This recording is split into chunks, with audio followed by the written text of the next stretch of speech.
I hear the piper's mournful sound and feel the earth beneath me pound. The wind it whispers tales of old, of lovers bold and hearts of gold.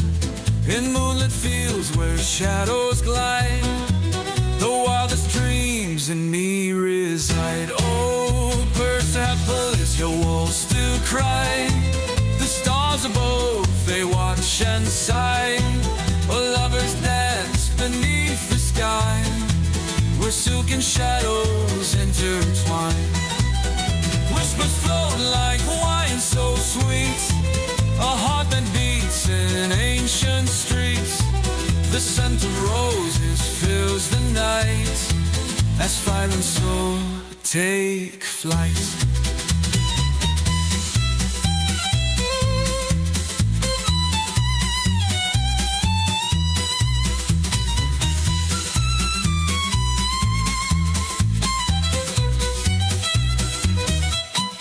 Through green and gold the rivers run, the morning light, it kisses the sun. But somewhere far beyond the sea, your voice still calls, it's haunting me. In Irish winds and Persian sands, I feel your touch, the warmth of hands. Between the stars, between the sea, a love that's bound eternally. From Coke to Persia, through time we roam, two hearts entwined, one path, one home. The fiddle sings, the setter weeps, where love awakens, never sleeps. The fire burns, the winds may blow, but through it all we will not go. In every step, in every rhyme, you're with me still, across all time.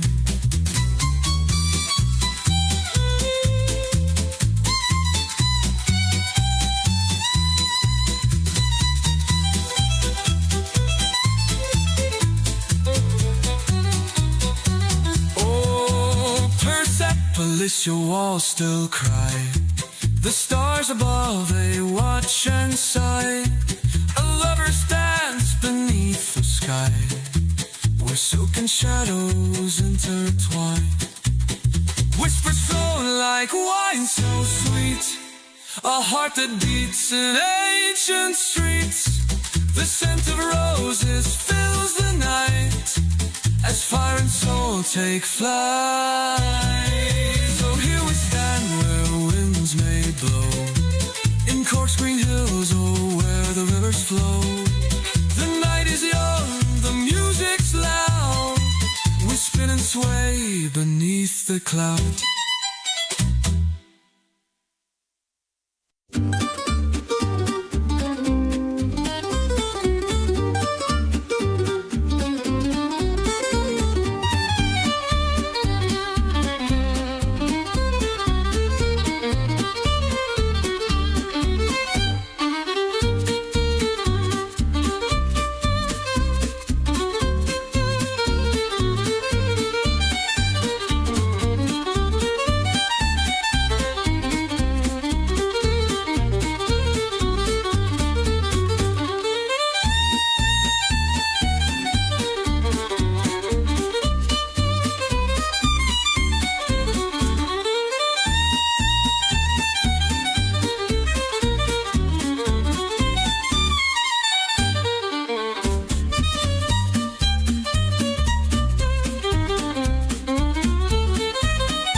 But Oh, so we're now being able to be heard because I'm a fucking idiot who had that turned off. But thankfully, we haven't talked about anything important in this beyond fucking bringing up the cliche shit from funeral practices and well, Indiana that's good Jones. because I'm So almost done with my Sayer's notes.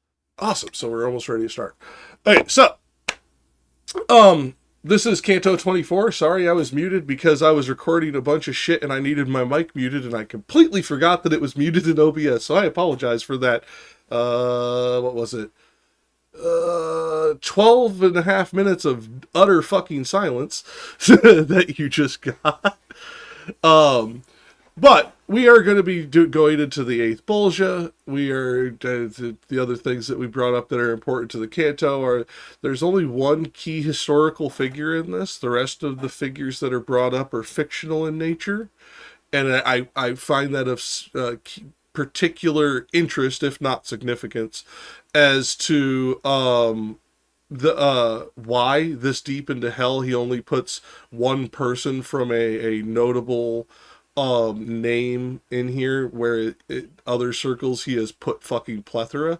It's one of those interesting little idiosyncrasies it'll be fun to go into as we start reading, and as Rich is almost done with putting the notes into the spreadsheet. What we were talking about while muted at that last little bit was the practices of funeral rites in Asia and how things have transubstantiated throughout the afterlife, of having certain influences from neighboring regions of incorporealness in the afterlife versus corporealness in the afterlife. There's a whole lot to go into. Hopefully you're good at reading Despionai's lips. If not, I'll try and put some links in the fucking description later. Because we were kind of going off on a tangent, like we do.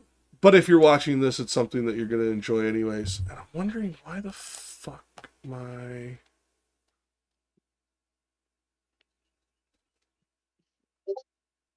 So it says we're streaming. Let me check something real quick. Because it's not showing chat. We do. But if you're watching this, it's something that you're going to enjoy. So we are live. I'm like, it's showing me live on OBS, but for some reason chat won't come up, whatever. That's why I was like, I didn't know if anybody was telling us we were fucking silent. If you were, sorry. OBS is being a dick for some reason. I can check and see if we're silent. No, I just checked. I definitely heard us. It's I don't know if chat is there. Like, I don't know because I can't see it in OBS. That's all. I just looked at chat and there's no one there. So. Okay. So, well, sometimes they are. Maybe they just didn't bother saying anything because we were fucking silent and having a fucking moment. Oh well, I'll edit this out later. So I will get into the reading here in a second. This one's interesting, and I find it interesting because he uses 151 lines. He does this a few times, and I don't know how much Dante took numerology into account, but 151 has a few numerological implications to certain forms of Catholicism, particularly Jesuits. Like, I'm wondering if this is intentional, because it has something to do with the resurrection and the numerology as to why this means something. By the way, I don't fucking understand numerology. I've read on that shit for days and days and days. I still don't fucking understand it. So that shit gobbledygook in my opinion. But I know that there are a lot of Catholic teachings that teach numerology have importance. So I don't know how much Dante did or did not do that. But he only does 151 a few times. And they always seem to be banger cantos. And this is going to be no exception. This is definitely one of his better in the first 33.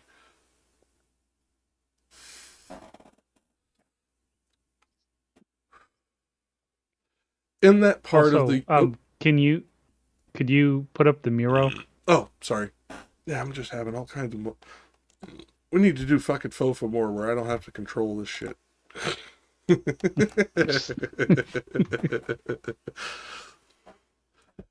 Oh. In that part of the youthful year wherein the sun his locks beneath the Aquarius tempers, and now the nights draw near to half the other day. What time the hoarfrost copies on the ground the outward semblance of her sister white, but little lasts the temper of her pen. The husbandman whose forage faileth him riseth and looks and seeth the champaign, all gleaming white, whereat he beats his flank. Return indoors and up and down laments, like a poor wretch who knows not what to do.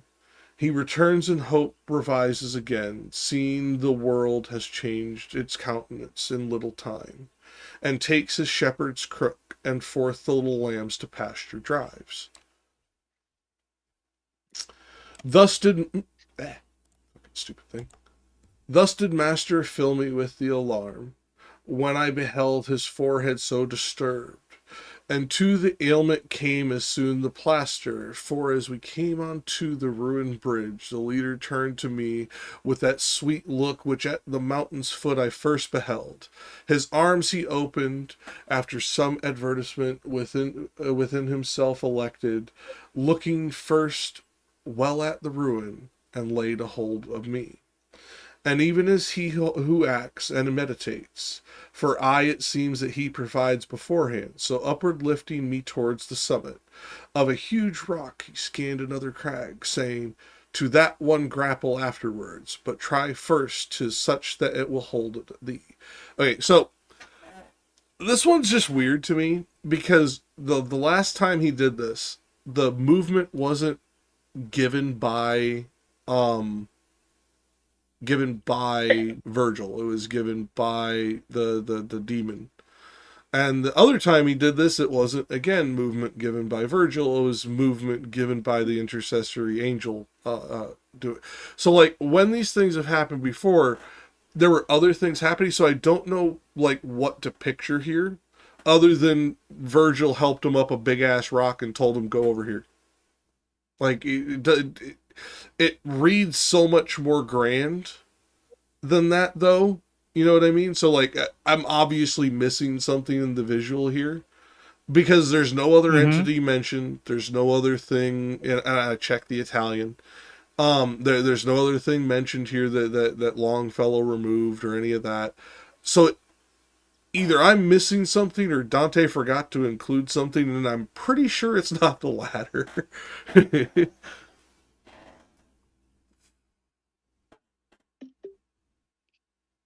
Yeah, no, I mean, Hold on, I'm gonna put something in from the Musa translation. He has a little illustration, I think, of this scene. Okay, it's in side chat. eh,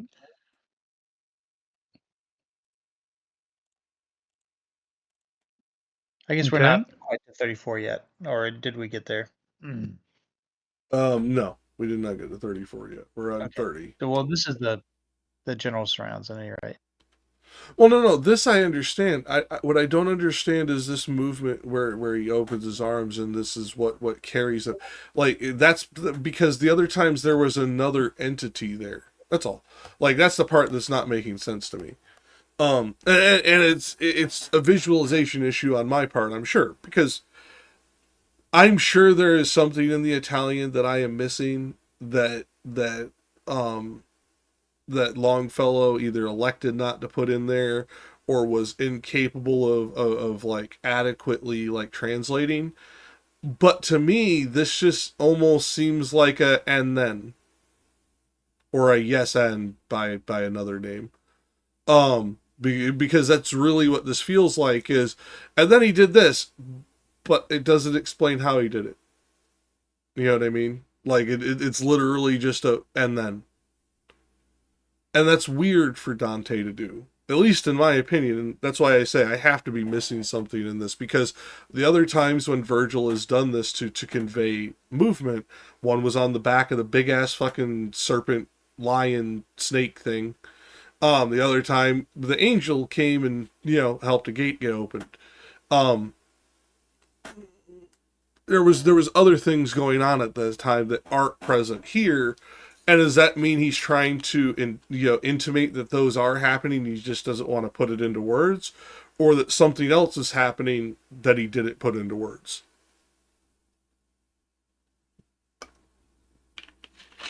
Well, I'm just trying to think, what is the other thing that could be happening? I don't. That's where I'm lost too. Could it be another demon? Could it be another angel, and they're just not talking about it? I don't fucking know. Here's my cursor. Oh, there it is. Okay. Problem of having too many screens. I'm sorry, I didn't understand that. I thought I heard it like somebody say something that was like an oxymoron. Too many screens? Something about too many screens while using a computer? Yes, when your cursor gets lost on your third screen that you don't really use, and because you don't use easing of cursors, because you actually want like hard locks to places so that it's easier to maximize things by just dragging windows up. Occasionally you can lose a mouse and it get locked on another screen and you can't get it off until you find it and move it out of the corner it's in. Well, all I'm going to say is that kind of sounds like a personal problem. Too many screens. I elucidated what that personal problem was. Too many screens. All right, so, and yes, I did pick the first portion to read because of the lament. I saw the grin. Yeah. Yeah, I saw the grin. Now, the thing that Rich had me show on the side chat, that does give a very easy visual. I don't necessarily think that visual lines up to the text as it's written, because this is so like amorphous, but it does make sense as to what it would have to look like if this follows any logical sense of like how rocks and like crevices and stuff form. Like, it would make sense. So yeah, I don't know. It's just one of those things. Maybe this was just a poetic way of saying he helped me up. It feels weird because of how grand he makes it sound when he doesn't add any of the grandness afterwards, like he does at the other two times he does this. So, and who would like to pick up from line 31?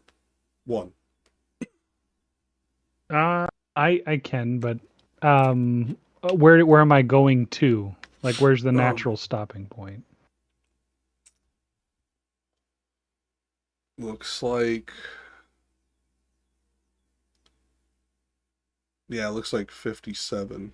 So I'll have to move it for you. 57. Okay. Or are you reading in the spreadsheet? No, I'm reading it here. Okay. Okay. This is no way for the one clothed with a cloak. For hardly we he light and I pushed upward, were able to ascend from jag to jag. And had it not been that upon the hold on 1 second, I gotta readjust this just slightly because I moved it a little too far to the right for OBS. Okay.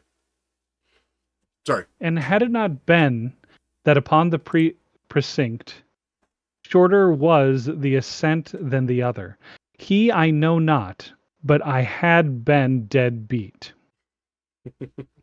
But because Malboge towards the mouth of the profoundest well is all inclining, the structure of each valley doth import that one bank rises and the other sinks.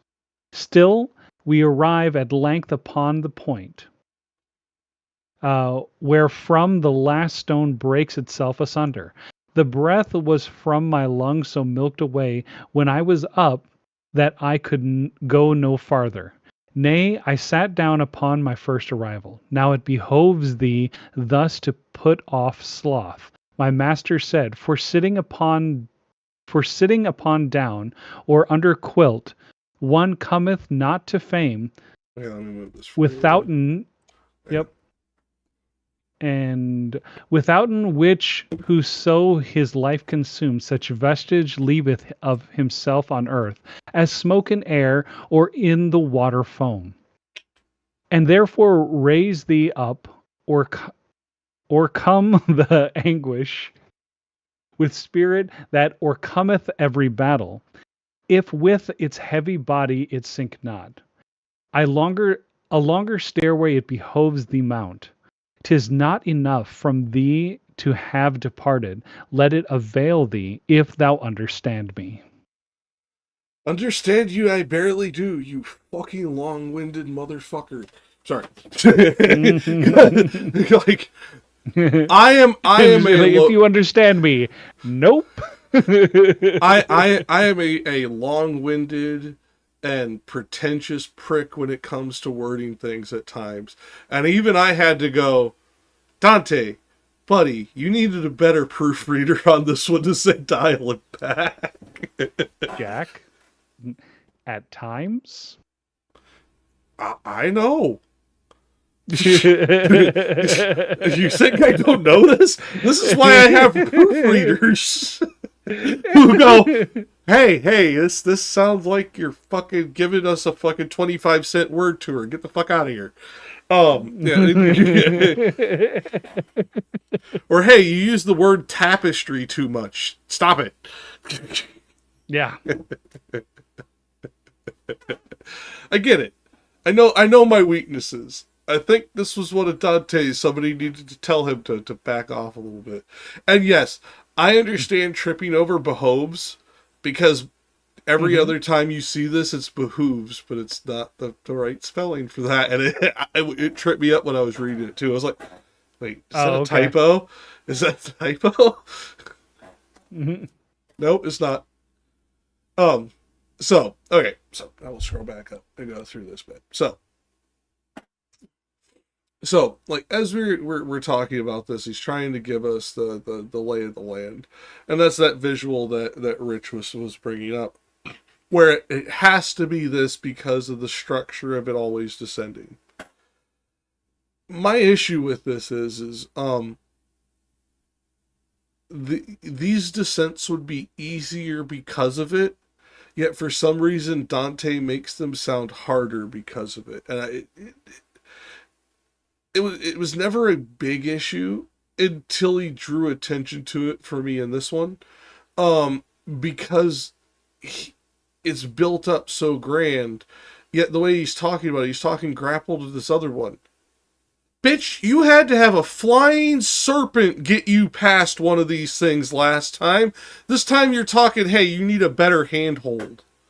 Like, it feels weird. Like, I can't exactly explain why it feels off, but it does feel weird.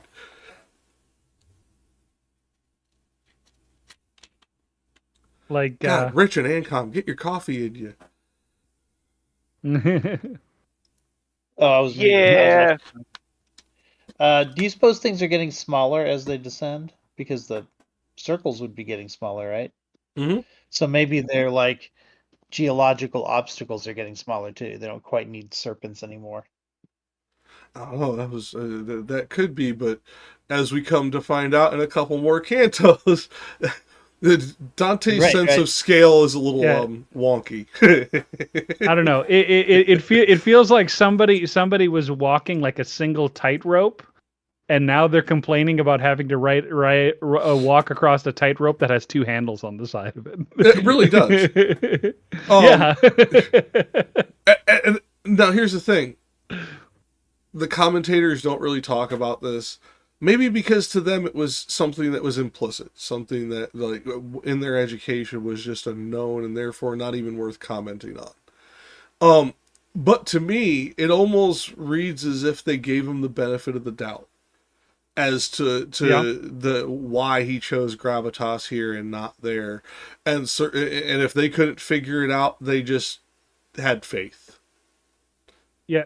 One thing that I keep thinking about, what is it, like, as we're reading this, is that the further, like, the deeper they go, the darker it gets, and like the more scary.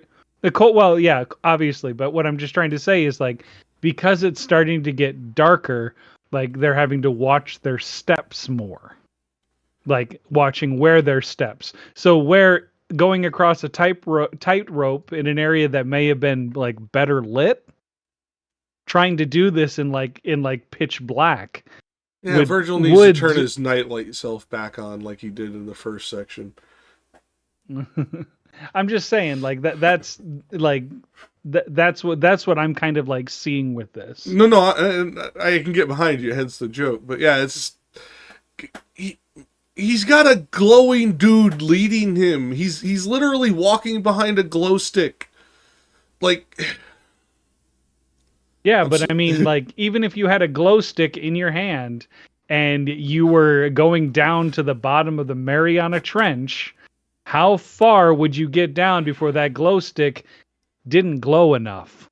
No, that part I'm with you, but that's a glow stick. This is like, let's just, because obviously he's not, Virgil's not from like fucking Scandinavia. He's probably not 6 foot tall. This is a 5 foot tall glow stick. It's a big glow stick. Right. Sorry. But, jokes aside, I get what you're saying. But you get what I'm saying, right? You get what I'm saying. Like, the deeper they go, the darker it gets. It's like, granted, like, yeah, if you're going down, like, maybe, I don't know, 1,000 meters, like a kilometer. Yeah, they like never in a actually submarine, the glow stick works fine. But the second you get to that like 3,000 to 4,000 mark, it dark. Well, no. Here's the thing, and that's a slight misnomer because, and this is only because. On our other channel for FOFA News, Ancom and I are going to be working up something on this underwater harvesting bullshit that we're going to have to be dealing with.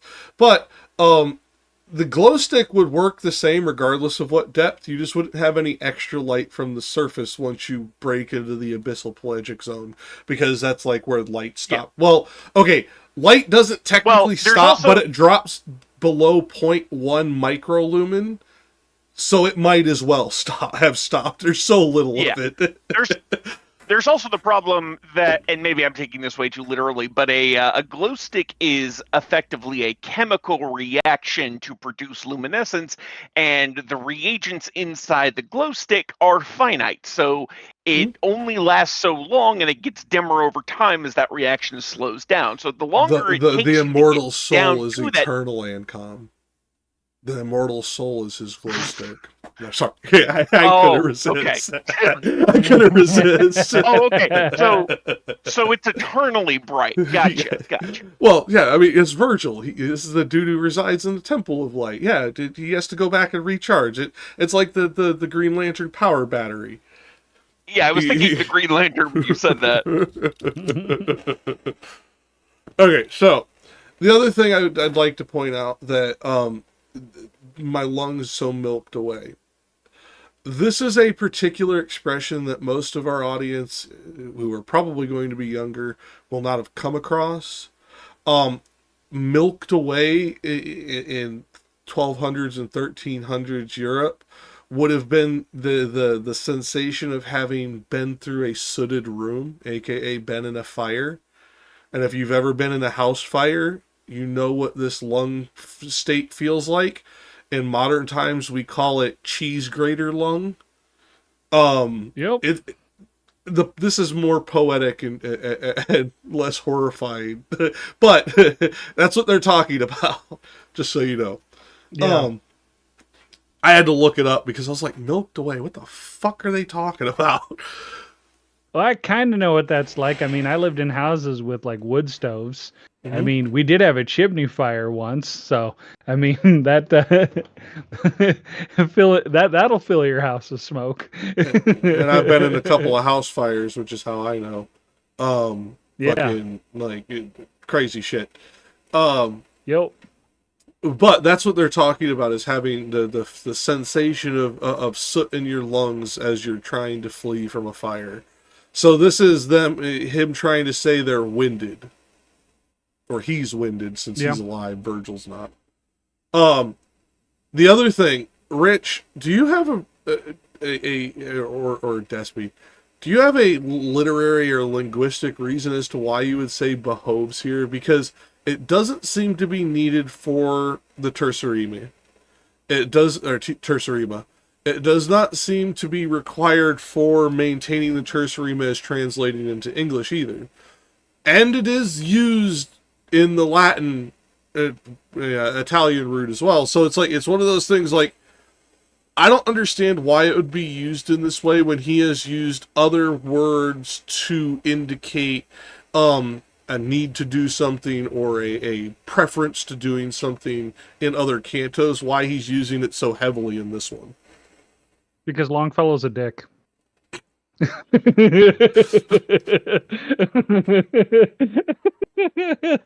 I mean, you're not wrong, but I don't think that's the reason. Well, what's odd to me here is that in the past, when Longfellow writes the words of, translates the words of Virgil, he does it in roughly the same vernacular that he uses for Dante and everyone else. But here he seems to be using, early, late middle to early modern English, where he's using what we would now consider archaic language, and even then was kind of old-timey language, but which he's also been doing with the demons of the Malebolge, because they were all using fairly archaic language even from Longfellow's perspective. Look at the Italian. So the fact that you'll notice there's a difference in this too. He starts using more biblical Latin, biblical Italian style here is, and I don't understand why. I just know that it happens. You actually started touching on something that I was going to get to later when he does it much more obviously. Yeah. The word behoves is comes from the Middle English and early to Middle English. It doesn't really change to behooves until the 17th century, but that's sporadic. It doesn't actually, and it's only in America. It becomes Americanized. We added the extra O, and it doesn't. And even that doesn't join. It doesn't join. It doesn't become commonly used with two O's until the 19th century in America. So even though I call shenanigans, Americans don't add letters to words. We take them away. Well, it depends. If there's one for us to... No, but you're right. If there's one for us to take away, that's exactly what we do. But if we want to get away from the English and there's nothing to take away, we will absolutely add fucking letters. So the variant spelling appears in the 17th century, but it's not super common. Because it says it becomes common in the 19th century, my guess is so Webster, the guy, did Webster's dictionary or whatever, he would always grab an American variant spelling if he could, because he wanted to standardize an English, American version of English, so as to distinguish us from the British. And he probably did that here. He probably saw that there was an extra O sometimes in common usage for that word, and so he just made it more common in the dictionary. No, and you very well may be right. My issue is I didn't realize that it didn't get because behooves I've seen in old text England, before. I did not realize that was a transliterary choice by the people who were like putting it from the older text into the stuff they were translating. I didn't realize that's them doing it, as opposed to it didn't appear until the 1700s.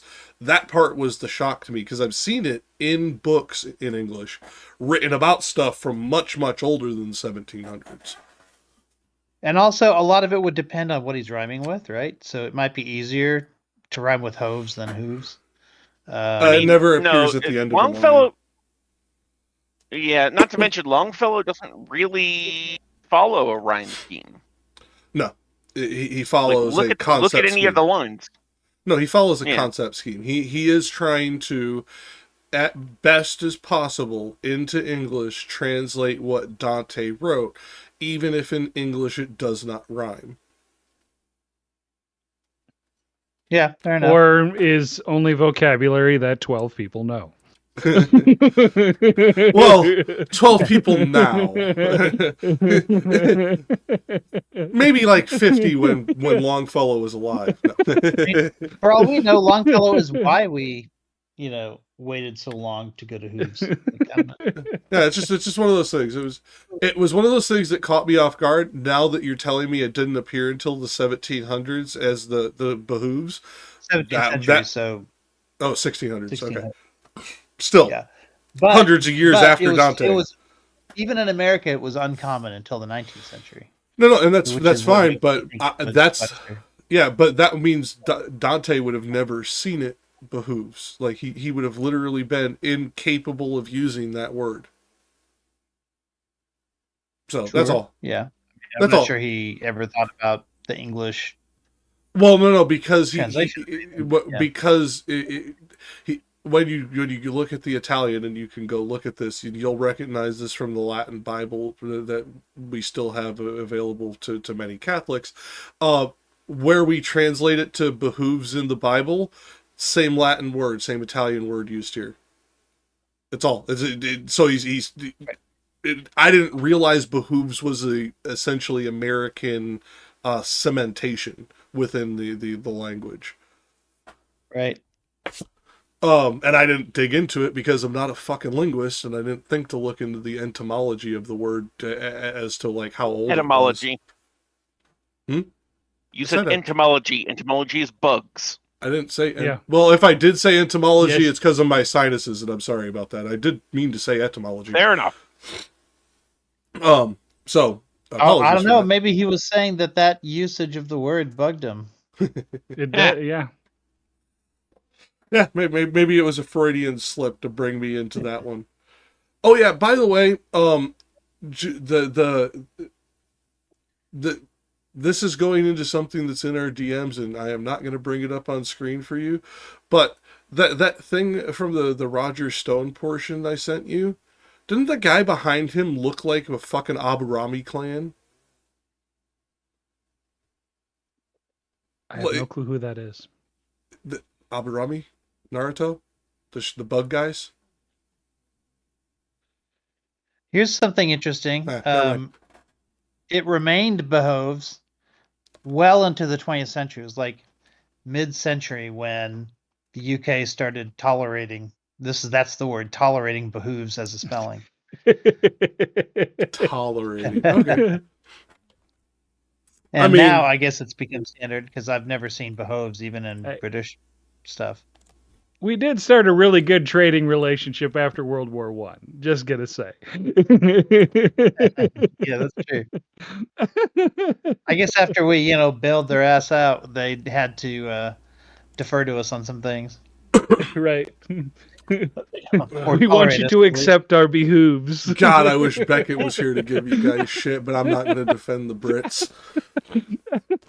Well, now I don't know why. Now it makes me think, like, if I go back and read Tolkien, is he going to say behoves? Like, exactly at what point does this switch over?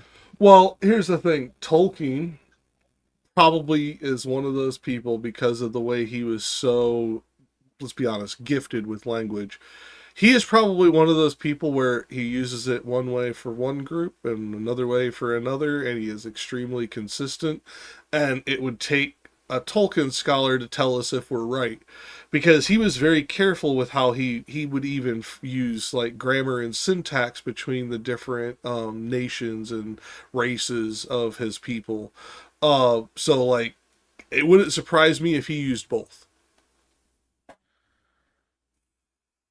It would behove him to do so. The other thing that I'd like to point out that I'll put another illustration in side chat, by the way. I'll look in a second. It's also interesting to point out that at least up to where we are at 57, do you not get a Thomistic view of Dante, where he may very well be a follower of Aquinas? I'm starting to get that feeling about him. Well, I mean, I I, don't say you can avoid it. He's one of the big four. No, but I was hoping to make a joke Oh, what? after Rich's behoves Oh, that he used. Oh. I was going to say, Rich, keep that up, and I'll make sure my horse behooves you. Or behooves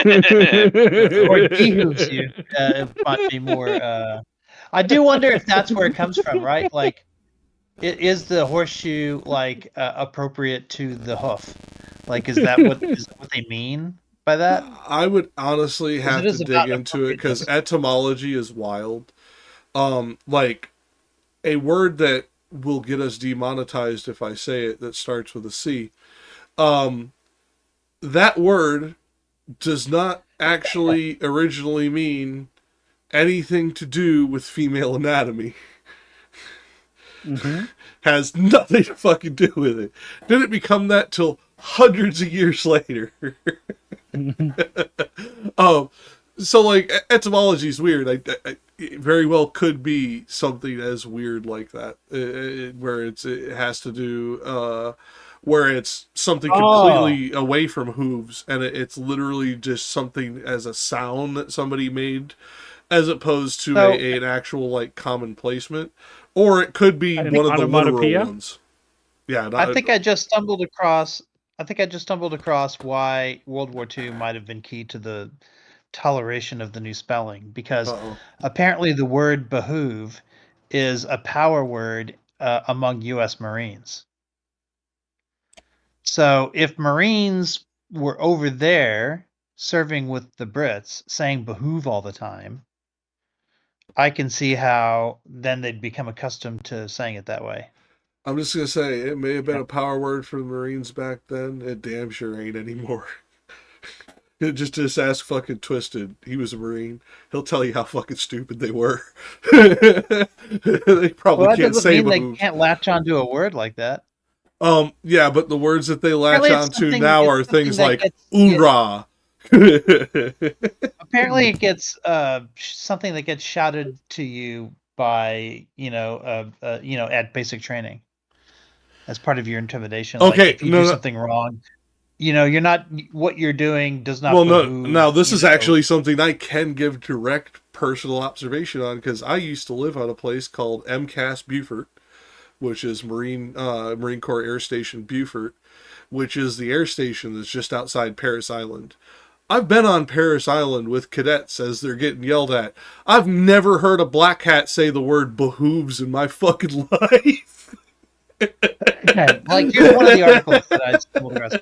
No one weaponizes sarcasm like junior service member with nothing to lose and a full rucksack. That's why the word behoove became the unofficial joke of the barracks. It behooves me to remember why I joined. It would behoove supply to give me literally one functioning flashlight. It behooves you to stop touching my rippets. Stuff like that. Yeah, I'm not saying. No, here's the thing. I'm just going to say, if that's a thing, it is definitely a thing of the past. That's all I'm going to say. Because I never heard of fucking, at least not at MCAS or at Parris Island. Maybe at San Diego, their other basic training camp. This article is literally from last month. No, maybe it's San Diego. That's all. Maybe it's San Diego, not Parris Island. Because there's two training camps for Marines. Well, there's two training camps for Marines. This is for anybody who's not in the military. Hopefully, because you're doing a university class, you aren't and don't want to be. There's two training camps for the Marines. One's in South Carolina, the other is in San Diego. Depending on where you sign your registration paper, depends on which one you go to. And trust me, Isn't it Camp Lejeune and Camp? Is it Pendleton? No. Basic training's Parris Island and San Diego. You're thinking of other Marine bases, but those aren't the basic training bases. Those are forward operation training bases. Okay. So I put it in the side chat because that article is actually part of a larger ad to sell coffee. So. How the fuck do you find these things? Google probably prioritizes those kinds of things for me now. I would imagine. Google can smell the coffee as you're brewing it in your house. That's Right, what it yeah. is. That's true. Yeah. Google knows what kind of shit I'll click on. That will be my contrapasso in some kind of way. Yeah, and that's one of the things No, you missed us saying when we were muted was me calling All the Rich coffee in hell will be over roasted. Rich a consumerist when it comes to his coffee. He's like, "What do you mean my coffee?" Because he thought I was meaning his Starbucks and shit. I'm like, "No, motherfucker, you spent $700 on a goddamn press to make an espresso." Yeah, I thought you meant the bean. No, what'll happen for you for your contrapasso is that you will have all of the equipment to make espresso, except for all of your beans have already been ground, but not fine enough. And the water that you use will never be hot enough to get rid of the tannins. No, see, that would do it. I'm more evil. No. I'm more evil than you. And you have all the best equipment in the world. You are restricted to Dunkin' Donuts beans. No, you are restricted to Dunkin' Donuts fucking beans. And also, well, I would even go a little bit further. Bad beans, bad water, and just not quite enough pressure. Yeah, I'll add the pressure. I won't fuck with the water, though, because I don't want them to get fucking the runs. But, well, no. So, I mean, no. The whole thing is that like Rich's main thing is about getting the perfect coffee. The stipulations that I put in is not necessarily that has the worst beans, that the worst coffee. He's never going to be able to get that perfect cup.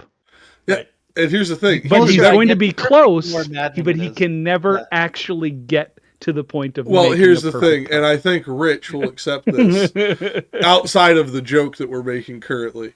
He will never make the perfect cup because nobody ever has and nobody ever will. It's that ever elusive thing that they're all chasing. That's the whole point to what they do. They're always trying to make the better cup. Right, but we do get a satisfaction of getting like that next step closer. Oh, yeah. No, I agree. I agree. Get one step closer, that makes you happy. You can never get that one step closer. Well, it's like model painters. I know model painters because like I'm good, but I'm nowhere near as good as these fucking people. I'm like middle of the road, like tabletop, like painter. There are people who have awards called Golden Demons. That's the highest award in miniature painting that you can get. They're always trying to be better. They're never satisfied with what they did, even if they literally just won best in the fucking world. They are never fucking satisfied. They are always looking for the next trick, always looking for the next thing to make their painting better. It's wild, and it's always a satisfaction when they find something new, every time. I don't get that level of satisfaction, which is probably why I'm not as good as them. My contrapasso, I think, would actually be I have all the perfect equipment, right, but I'm missing one part. One tiny little, seemingly insignificant part, but none of it works without that part. Well, that's what I said. Like, you never get the temperature of your water above a certain level to get rid of the tannins. Yeah. Or like it always comes out as damn near steam, so it's too fucking hot.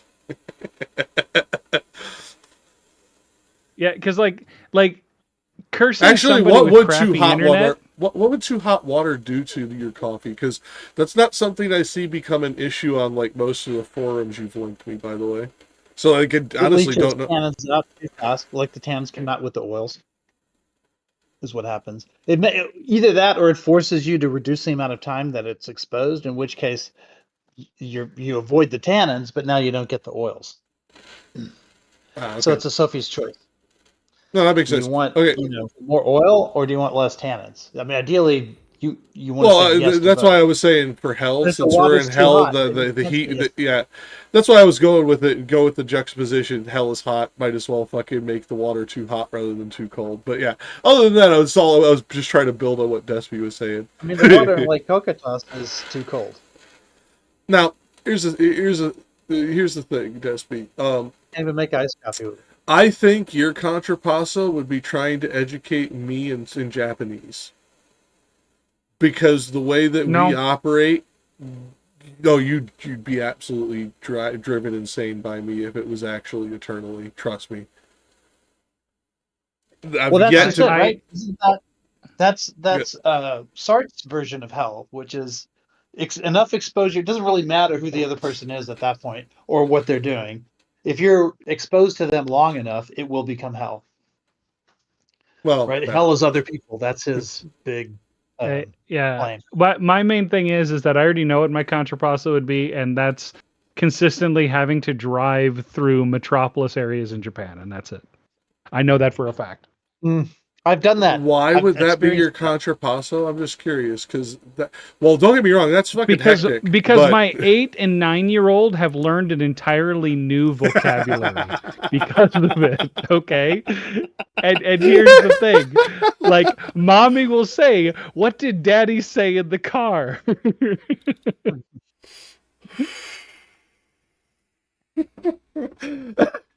you do it in English or in Japanese? Oh, it's entirely in English because there really aren't curse words in Japanese. The only way you can really the only way you really insult people in Japanese is exactly how you use your tone and how short your sentences are. Wait, you guys don't have the things like in China where it's like go piss in your grandmother's ear and shit like that? Because that's how we curse people in Chinese or Vietnamese or Cambodian. I know how to curse people in Chinese. I did take a year of it, and well, no, I'm just saying. Yeah, good. What I'm getting at is that in Japan, you would never actually be that forceful to use that kind of language because that brings about confrontation. So what you would do is you would shorten your sentences with that person to indirectly insult them from not giving them the correct level of respect that you're supposed to give them by elongating your sentences. All this fucking Tate Mayan shit is fucking insane. I don't know how you people do it without fucking doing something that will get us kicked off YouTube if I say it. Yeah. Like it's. I mean that really just sounds like how autistic people are mad at each other. We don't, we don't have to curse. We just don't talk as much, and we're just like absolute bare minimum. And then the other person knows there's something wrong, but they're too nervous to ask. Yeah, no, it's pretty accurate. Yeah, get raised in an Irish Catholic home. That will get beaten out of you real fucking quick. You become confrontational out of necessity. But we can get back to the reading now because we have tangented enough. And I think we actually did most of the point as to why I was bringing it up. It is the old-timey language that he is bringing up, at least in my opinion. It seems very biblically influenced, because he starts using phraseology that is very common to the Bible in the Italian. Now, that doesn't translate as easily with Longfellow, because I don't think Longfellow was familiar enough with Latin to catch the differences. To be honest with you. Longfellow's a dick. Well, he's a dick, but he was what, at least according to what I've read, he was not really highly proficient in Latin. He was more proficient in Greek. But that's just reading. You were about to say something, Rich. I saw you on mute. Oh no, I was just my dog was getting frisky, which is why I muted. Ah, Trixie. Yep. Named after Beatrice. Yep. You mean Beatrice? Yeah. That would be your contrapositive. Just everyone pronouncing names wrong and me constantly trying to correct them. Mm-hmm. No, I can conversate good. Else is also wrong. No, I honestly, I have a better contrapasso for Ancom. Every 3D there are so many good ones I can think of. Every 3D print you ever fucking do from now on is perfect until the very last run, and where it fails. I mean, kind of like isn't the world a contrapasso if you're on the spectrum? A little bit. No. Well, hey, it depends. Can be. This goes back to the people question. Are there people involved? Because if there are no people involved, there's not a damn problem. Yeah, hell is other people. No. Well, I disagree with Sasha on this for multiple reasons, but yeah, I get what you mean. What I think my own contrapasso is because I have this semi-recurring bad dream where I'm trying to type out a text on my phone, but no matter what I do, I keep misspelling stuff, and I can't, like, no matter how careful I am hitting the little, the keyboard buttons on my screen, I always have typos and nothing ever comes out right, and it's so incredibly frustrating, and that for eternity would drive me mad. God, I remember that was the one thing that I thought maybe would make people like Elon is when he added the edit feature to Twitter. No, but then he only gave it a check mark. Yeah, but the problem is it's Elon. He's a fucking moron. He's just a very good con man, and people have kept thinking he's a fucking genius. No, I didn't think he's a genius. I'm just saying people hate not being able to change errors. Yeah, you have to delete it and start over. And then he gave it to the pay people. And who gives a fuck? It's a dying platform full of fucking absolute batshit lunatics. There's a reason why. I'm sure we'll find another platform full of batshit lunatics to all. Oh, no. What will happen is you'll go to the other one and the batshit lunatics will follow you. Because that's what they do. Yep. Or new ones will crop up all on their own, because that also happens. Somebody goes down the wrong rabbit hole, watches the wrong Joe Rogan episode, and suddenly we got a Graham fucking Hancock. I like the fact that we have to constantly rotate these platforms, though, because, if an Elon comes in and buys one, spends $44 billion, and then everybody leaves. If that's constantly happening, I'd be pretty happy about that. I'd be less happy about that because that would indicate a level of societal instability that I'm not going to be a fan of. But I understand what you mean nonetheless. And that would also imply that Elon is still making a lot of money. Unfortunately. Now, when we get back to the reading... I think on that he lost. Yeah. Oh, he absolutely did. But getting back to the reading, I was going to have you go from here, Rich, because I think this part is... I think you'll find a particular insight in here, like I did when reading through it. There is a level of complexity here that I found interesting. We're picking up at 58. No, sorry, 59. 58, no, 58. Okay. 58, sorry. All right, I'll try. And we'll be going. Yeah, and we're going to 78. Okay. Then I uprose, showing myself provided better with breath than I did feel myself, and said, "Go on, for I am strong and bold." Upward we took our way across the crag, which jagged was and narrow and difficult, and more precipitous far than that before. Speaking I went, not to appear exhausted, whereat a voice from the next moat came forth, not well adapted to articulate words. I know not what it said, though o'er the back I now was of the arch that passes there, but he seemed moved to anger who was speaking.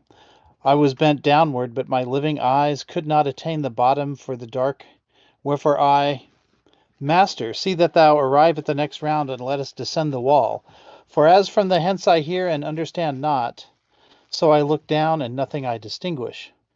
Other response," he said, "I make thee not, except the doing, the modest asking, ought to be followed by the deed in silence."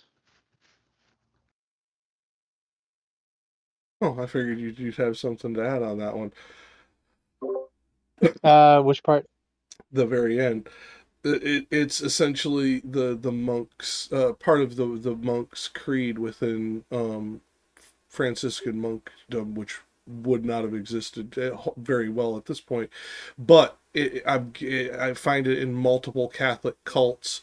One must do the modest asking and then follow the deed in silence. Usually after a great intercessory prayer, monks have to follow their following days with vows of silence for a month, a week, etc. Yeah, that makes sense. And often hell is depicted as a place that's cacophonous, right? Like just constant noise with no relenting. So silence kind of would be. There are silent places in hell, though. Yeah, where the silence for the is most part. deafening, the people who want to hear but can't, etc. Yeah. Yeah. But more what I was getting at is The sound of silence. it was more the point of it sprang back to me from the beginning. This is the same kind of concept that was brought up in Canto, I think it was 3, where the intercessory prayer is talked about, the intercession from the 3 women. It is talked about heavily. The same thing, the deed done in silence. It's that key to reverence is what I would call it, if I were to be completely frank about it. It is that it is one of those things within Catholicism that most other denominations much later evolved away from, especially when you get into American Protestantism. We don't do most things in silence. Hey, Despy, you went to a Catholic church, but you grew up in Kansas and Minnesota. You've been around a lot of fucking wasps. How many songs you hear on Sunday as you drove around? how many, people just singing, bands at services, etc. Did you do as a child, in those areas? Because I saw it a fuck ton in Michigan. Yeah, well, when I was a lot younger, I saw like bands and what at church. When we joined the traditional rite, there were no bands in church. Well, ever. yeah, because we also don't do bands in Catholic churches either. So we do choirs on occasion, but even that's not every Sunday. Oh, we had a band in one of ours. Really? That's cool. Yeah. Yeah, never had that luxury in my neck of the woods. Not in Catholics, anyways. Mm-hmm. So. Yeah, I mean, I spent several years at various evangelical churches, and worship before the sermon was usually a band up on stage, lyrics on a projector, and people in the pew singing. Usually singing, dancing, clapping fucking hands on Bibles. Yep. Yeah. It's usually it was hands up in the air, like. Oh, so you went to Pentecostal and Presbyterians. Gotcha. The people who didn't think smacking the Bible was appropriate. No, mostly Baptist and interesting. What was the other one? Foursquare was the other denomination that I went to a lot. You guys? Anybody? I'm unfamiliar with that denomination. I am unfamiliar with what Foursquare. Yeah, I'm not sure what Foursquare is. Yeah, I know what 4-H is. I don't know what Foursquare is. Yeah, Foursquare. It's another evangelical Protestant denomination. I can't remember like the main like aspects of it right now. No, I'll have to look into it later. It's just crazy. It was people forget how many denominations there are, but like Jesus Christ, the fact that I'm learning about one from New England, or at least it's common enough in New England that you were part of it. No. This was when I lived in California. Oh, Jesus Christ. Okay. God damn it. Even more. Yep. For those of you in the audience who haven't heard me complain or give shit to people about this, there's over 40,000 denominations of Christianity. You guys aren't all one religion. Half of you guys would call the other half heretics. Like, this is one of those things. I have a stipulation where I would allow the United States to become a Christian nation, but there's one stipulation. The populace has to have a supermajority, and they have to choose one denomination, and only that denomination to be the lead, the leading denomination They'll just pick Unitarian because it encompasses all denominations, and then we're fucking stuck. No. Oh no. But you never get a supermajority out of that. I think you'd never. I think if you actually gave them the opportunity to fully theocrat the United States legally, not through this illegal shit that they're trying right now, but legally give them the option to do it this way, they would come up with a way to agree now and fight about it later, because then the rest of us who don't want a theocratic nation are already fucked. Right. I'm just saying that You may be we right, have though. enough. We have enough secular people, but the thing is that if they have to choose one, that means they have to fight. Here's the thing. You may be right. I think they would get over their differences to squash the rest of us real quick, and then they'd fight it out afterwards, personally. Because it looks like that's what they're trying to do now. Hey, all I'm saying is that if they're unified right now, divide and conquer is the best strategy we can have. I don't disagree. I just don't know if I want to play with the particular stakes you just presented. That's hitting on 15, motherfucker. That's dangerous. More than half the deck can put me into fucking bust. Like I'm scared. And the option of bust is theocracy. I don't know if I like that. I found a website or a YouTube channel that I've been watching recently. It's called Useful Charts, and he's got a Christianity one, and it's a flow chart just of churches. Of course, he can't put them all in there because there's way too many, but he puts a lot of them in there, and it gives you pretty good. I put one of them in the side chat. Come on, babies. But he's really good. Come on, come on, Barbie. Like, I doubt Foursquare is in there, but probably whatever Foursquare branched off of might be in there. Well, I just don't know. It's just one I hadn't heard of. Like I had asked you about that one in Australia that I recently came across that I was unfamiliar with. There's just occasionally denominations that are really weird. That you come across that apparently are fucking huge that you've never heard of. Foursquare is in there. If you if you go to the video and then the link to the chart is in the description, and if you zoom in on the chart, it is near the very bottom right of the chart, Foursquare Church. Oh, there you go. So they are descended from Pentecostals. Okay. Oh, okay. I didn't know anything about them. That's just wild. There's just so fucking many. And the denomination I was talking about, for those of you in chat, it's the Reformed Churches of Australia. Wild shit. Absolutely wild shit. Like, they still do services and sing their hymns in Dutch. Fucking wild. Which means my Dutch Bible and my eSword actually comes in fucking handy, because that was how I was able to identify the creator was of this church. The three creators on screen started singing a hymn. Well, it's a hymn that you and I would know very, very well, Rich. I picked up on it because of the cadence. And while I can't read, I can't actually like properly read Dutch or speak it, I can identify it when it's spoken. And I'm like, why are they singing that in Dutch? Like, it was that instant, like, wait a minute, I know that hymn. Why is this in a language that does not comport to the people that are speaking it? It was maybe subtle racism, but at the same time, Dutch does not seem like a common language to be spoken in services anywhere outside of fucking Holland anymore.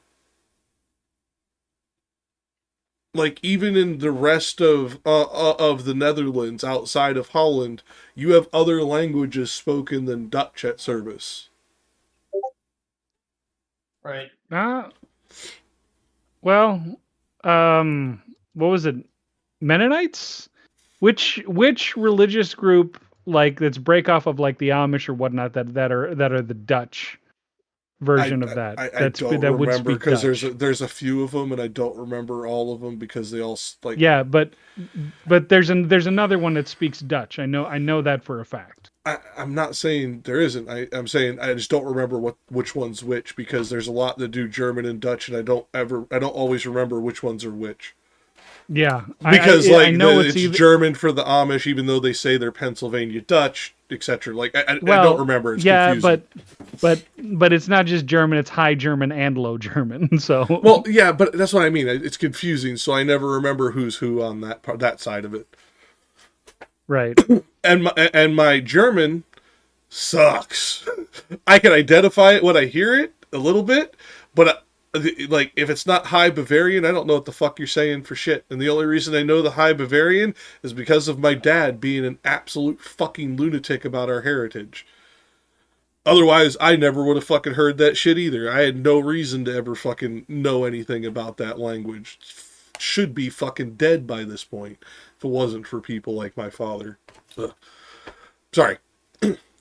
Back to the reading before we go off on one of those tangents, because those ones we will definitely get lost in the weeds. Ancom, if you'd like to pick up, we're on 79. All right. Now, I will say that this one is an interesting section, because this is getting into why Indiana Jones would hate this one. And you missed that joke earlier because we were muted, chat, but you'll get it here in a minute. And I gotta switch. I can still hear you, but I gotta go out with the dogs are scratching at the door. One second, be right back. All right. We from the bridge descended at its head, where it connects itself with the 8th bank, and then was manifest to me the Bolgia.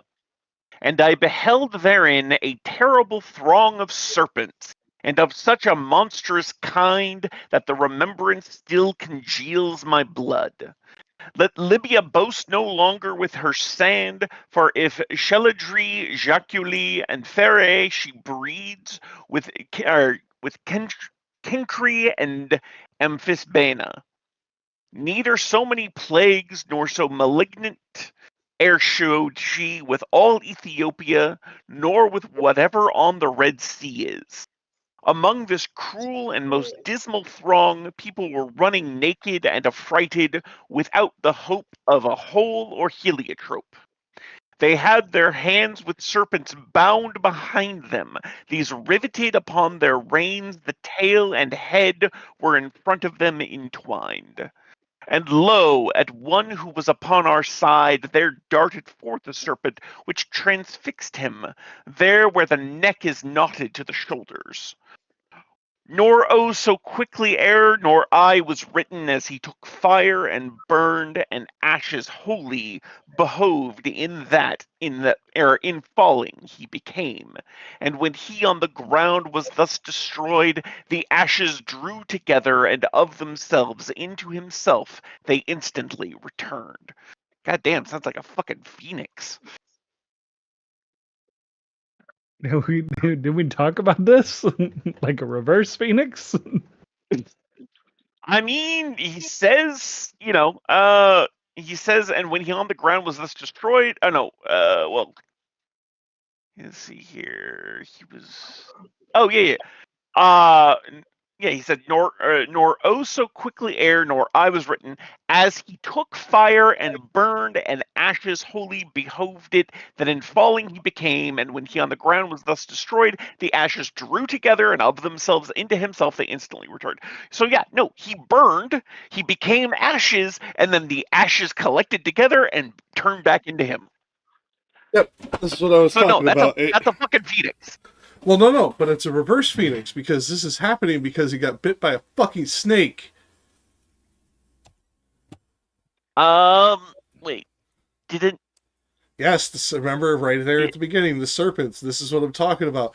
The serpents, The serpents are what cause you to disintegrate and why you keep coming back. It's like they combine the Phoenix story with the story of Loki's imprisonment. But it says there darted forth a serpent which transfixed him. When I read transfixed, like, someone staring at him like a. What happens to a serpent in the story? Yeah, but in the story of serpents, especially in this time period, what happens after they transfix you? Good question. They I bite guess I you. assume they. They bite Yeah. you. Yeah, Okay. that's the whole point of transfixion you is so that you can't hurt them as they fuck you up. And that's the Oh, whole. okay. See, this is another case where Longfellow's translation obscures the meaning in a way that Musa helps elucidate, because he says, and then at a sinner running by our bank, a snake shot out and striking hit his mark right where the neck attaches to the shoulder. That's far more clear. Like, he bit him right at the base of his neck, and then And Musa is uh farther like from the literal translate or the actual translation and closer to what we should write because it is closer to literally what Dante meant. Yes. yeah, yeah. So he bit him at the base of the neck. Then the guy basically instantly, like, Burst flash into paper fire. is Yeah. that. Yeah. Yeah, like, he's describing faster than I could write an I or an O on paper. This guy had burst into flame and turned into ashes. Like, that's flash paper rate of Yeah. combustion. And then he was a heap of ash, and then the ash came back and turned back into him. And God then he damn. yeah, and this is their fucking life. They go through this over and over and over again. It's fucking Indiana Jones's Jesus. Contrapasso. He's in a place where there's obviously going to be artifacts that he would love to put in a fucking museum, and he's getting bit by fucking snakes. Yup. No, because I was outside, I did not see where you left off on. What line was it? Who followed you became? I think it was. Yeah, I think you left off at 105, right? Oh, sorry.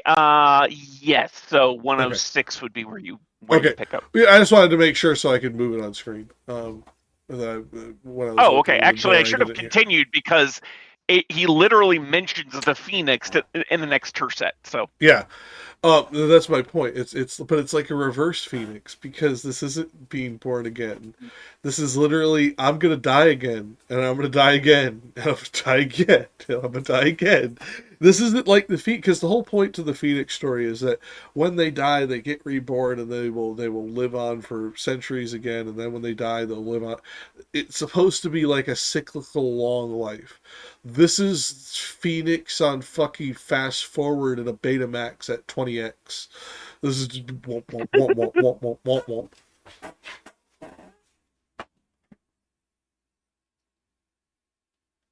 I love the youngest person in here is the only one who got that joke.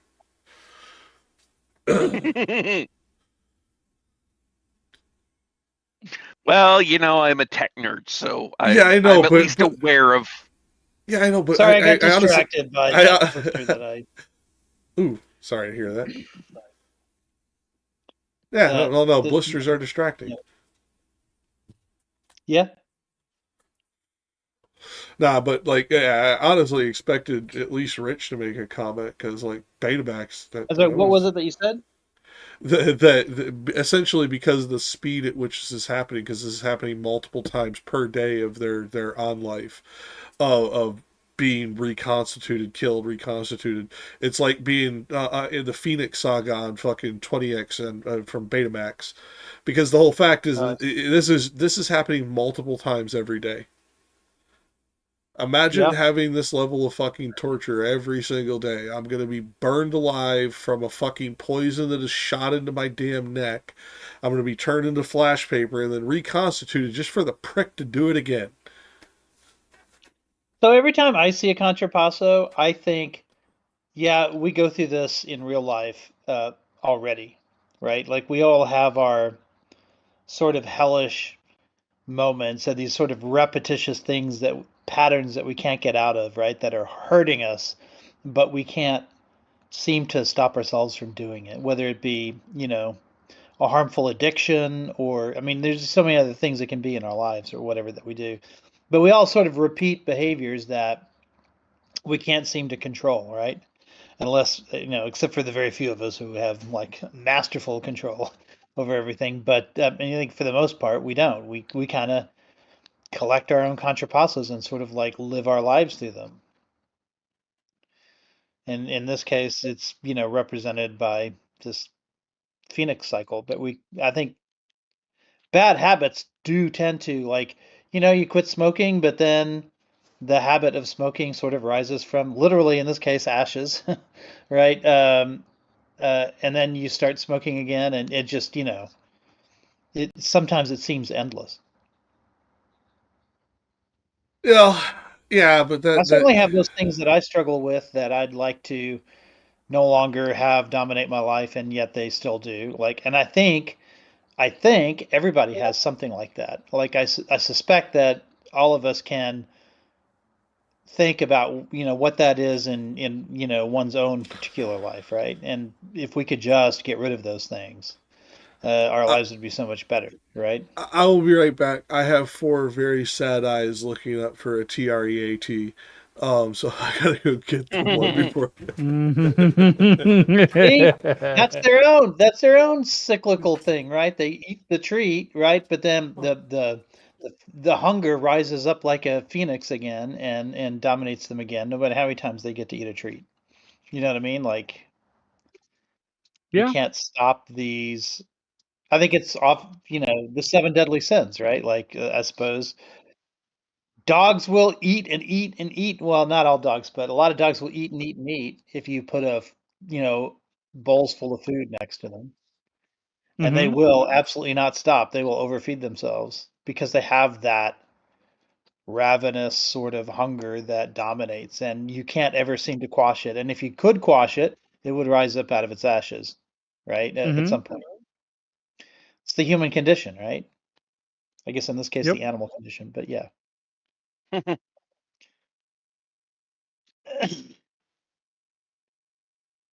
That's what I think of whenever I think of hell. It's the same thing with purgatory. Purgatory, more than anything, reminds me of just living life. Like, my sort of headcanon of all this is that purgatory is just, we're in purgatory now, like we're living purgatory. But we also could be living hell, right? I mean, if we never get out of it, then it was hell all along, right? We never, for us. Yeah. Um, I always have it and this is just my mindset with hell, because like if hell is a place that you can leave whenever right. you want, like it makes no sense for hell to be like the ultimate punishment, in the sense of like when you're there, it's just so unbearably god awfully horrible that you would feel nothing but I need to leave. What I think hell actually is, I think like if I were to get a concept of hell, is something in which that the thing that is keeping you there because of some minor inconvenience that you just cannot get past. Well, let's be honest. The thing that's keeping you there is the guy who created the fucking place, and the whole bullshit about this is the contrapasso is a harmonization that we came up with later, just like hell was something we came up with later.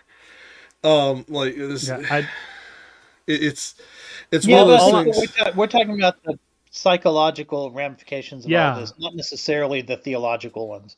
Well, but Like, what I'm trying to I get at just is think that being the described is but that what what's being Despy's trying to described is say it. the way life is unavoidably oppressive to us sometimes, Well, but right? he said Like, that when that we something can't is seem to so escape it. unbelievably horrible, you just want to go. You just want to think, just go. That's not always the But we reaction can't, of right? Like, people. No, but what yeah, I'm trying to like get at is that addiction transcends. but he was saying that would be the natural You want to reaction that wish any. addiction away, right? It never leaves. I mean, it It, sometimes does. it no, this is what I think hell is like. Hell is like having internet that for some reason every time you turn it on, it doesn't work well as you're using it, but it's not so bad that you would pick up your phone and call the what is it, the your ISP to try and fix the problem. But you're constantly having issues with it and it infuriates you. And purgatory is when you do pick up that phone. Yes. Yeah, I agree.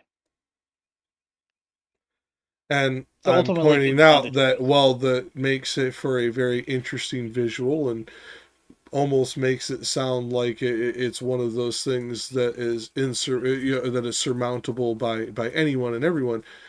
That's not the reaction that even the majority of people have when subjected to extremely cruel and unusual punishment. If that cruel and unusual punishment goes on for long enough, it becomes internalized, it becomes accepted, it becomes institutionalized into their actual psyche. We have research because of the monstrous shit we've done in the past that shows that this is the truth of that level. So most people would embrace the fucking suffering, not be, oh my god, I have to get out of here.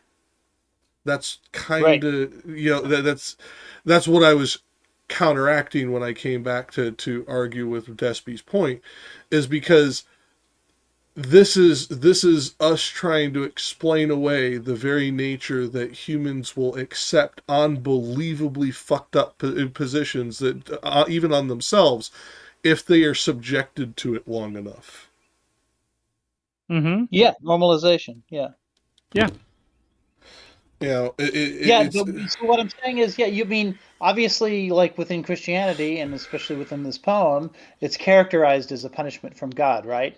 But you can engage with this poem on an existential level, right? That there are things that certainly feel like punishments to us, right? But that are still consequences of ongoing choices. But you don't feel like you can make a choice.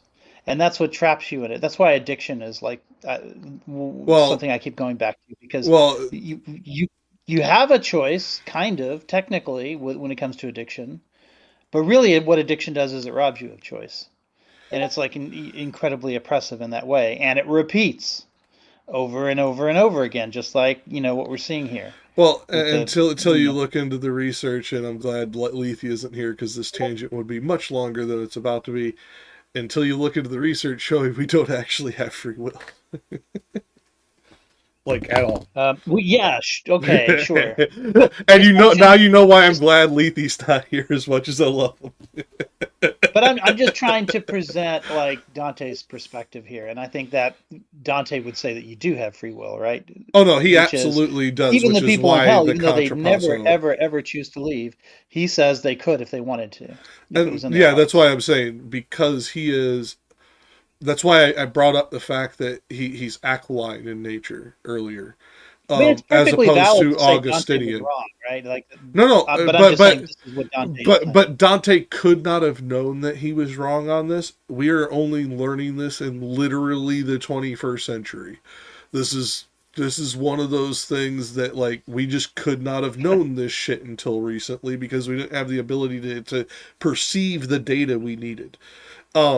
Yeah, but predestinationalists existed back then. They just, not in a biochemical sense, right? They thought about it in destiny and all kinds of other shit. What I was trying to get at, though, is he is aquiline as opposed to Augustinian or Cyrillian in nature. The reason I point that out is because of this choice. Thomas of Aquinas, for those of you who are not Catholic, is the fucking patriarch of fucking free will within Catholicism's like dogmatic and doctrinal teachings. He is the most prolific doctor of the church on the subject by a wide margin. And it seems like, especially when we're getting deeper into hell, we are seeing the more aquiline nature of Dante as he expresses that contrapasso free will more and more and more with each person or entity that he shows. Right, but to be fair, if you're starting out with the assumption that these punishments are just, then you have to land at a position like that, right? Like, that's the only way. It would be to connect it to free will, because it couldn't be just if you didn't have free will. I don't think even with free will it technically could be just, but that's a whole different conversation. I think you're probably right. That is what you're probably right. Or, and this is just my reading of his plain words on the page, or he is trying to show that the deeper in hell that you go, the more that it is a willful choice to be this evil. It could be either considering his history. The Guelph. Well, that would explain why he feels compassion for the souls in the river, right? Where he wants to pull them up onto the boat or whatever, and Virgil tells him not to, that you shouldn't feel that kind of pity. But if the further down we go, the less pity he shows. It might be because he actually still does think they deserve pity towards the top, but not towards the bottom. Yeah, and it could be that Virgil, and this is, as far as I know, there's only a couple of commentators who even imply some of this. And Virgil, instead of trying to harden his heart, as was implied earlier, they don't deserve pity. He's like, no, don't do it now, because you're gonna need all your fucking mental energy to deal with what's to come. It could have quite literally been that self-preservation, because Dante's alive. He's not a dead soul. There's only so much he can take in this landscape before he would break and go insane and all that. It very well could be that combination of the two. And because of Dante's war heritage, or war service, I should say, I could see it being either that or his dogmatic teaching on free will, where the deeper you go, the more willful it is. That could be what he's trying to signify here. And most scholars overlook it because most scholars are believers. Musa is one of the two who fucking intimate this, by the way. He does it later during Paradiso, but still. Is Musa Catholic? And as far as I know, if he was a lapsed Catholic. Well, that makes sense, yeah. Especially in his time period. I mean, like, he may have been Catholic and everything but going to mass kind of person. Because, like, I didn't see anybody like comment on him being like highly churchy. Like, he could have been, and it just not be talked about. We don't really talk about our scholars like that generally. Unless they're theological scholars, which Musa wasn't. He was a literary scholar.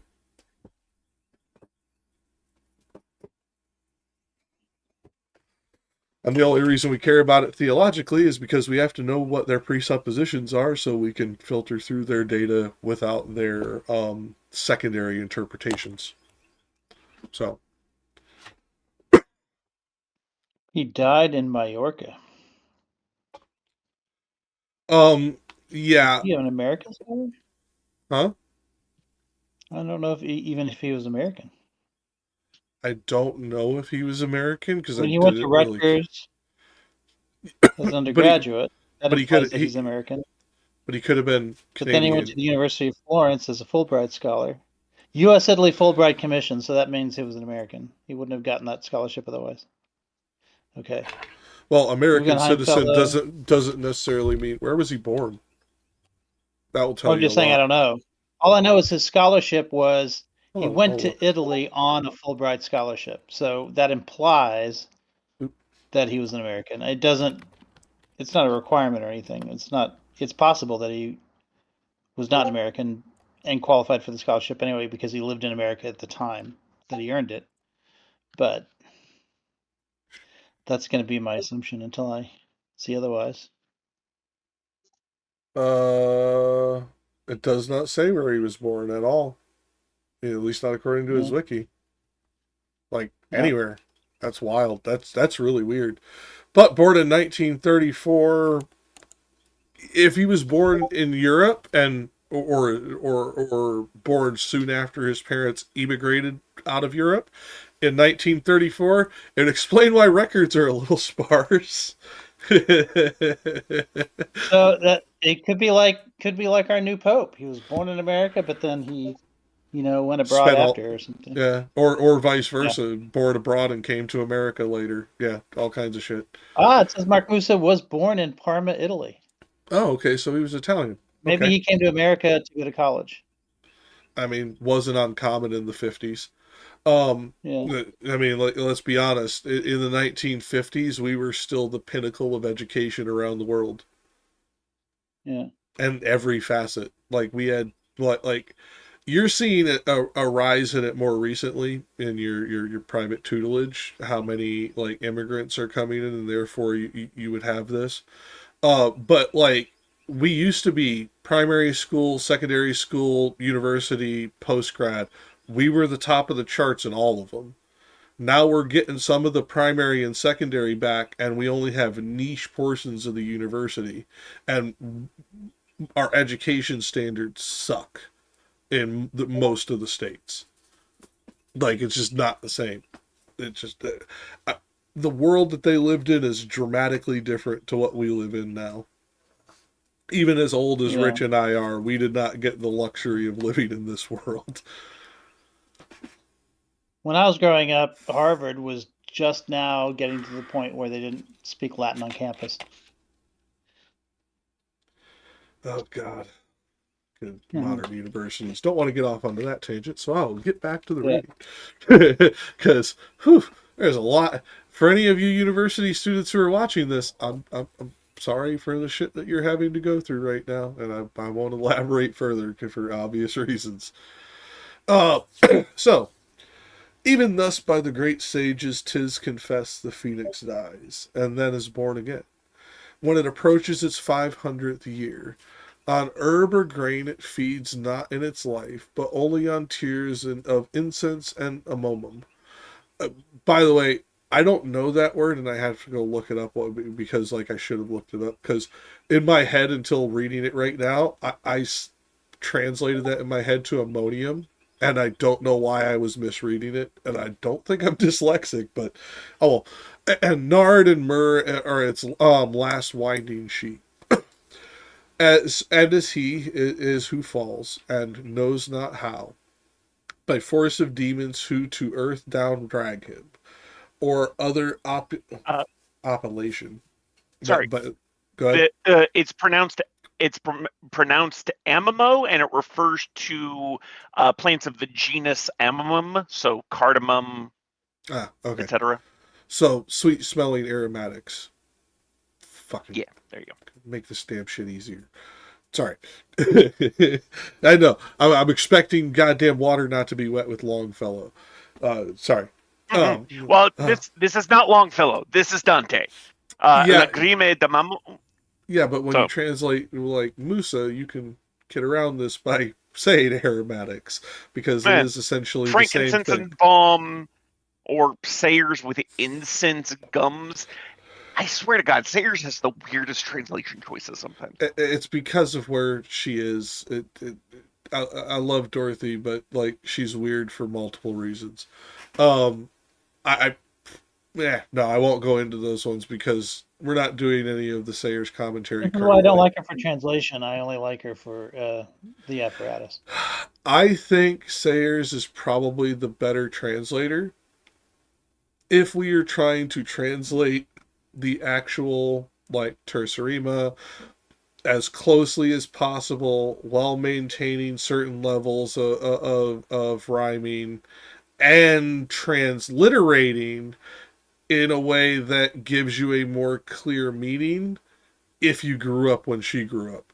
It's not clear now because her language was kind of posh for her time period and became antiquated very quickly and did not persist into modernity. Yeah, I just want clarity of meaning. Which is why you like Musa sounding like he's from Jersey. Yeah, exactly. But appellation that binds man, and when he arises and around him looks, wholly bewildered by the mighty anguish which he has suffered, and then looking sighs. Such was the sinner after he had risen, justice of God. Oh, how severe it is that blows like these in vengeance poureth down. The guide taketh asked him who he was, whence he replied, I reigned from Tuscany a short time since to this cruel gorge. A bestial life and not a human pleased me. Even as the mule I was, I am Vanifucci. Beast and Pastori was my worthy den. Pistoia. Fucking, I want to add an R in there so bad. it just wants to become Pistoria in my brain, even though there's no R there. What babies? What do you want? Why do I have 4 eyes under my desk again?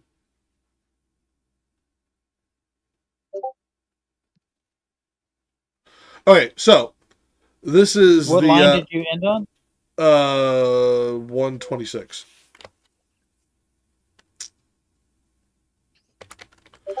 Okay, so now we're getting into Pistoia. Okay. Yeah, I want to add a fucking R in there because it just looks like Pistoria. Right. It just is what it is.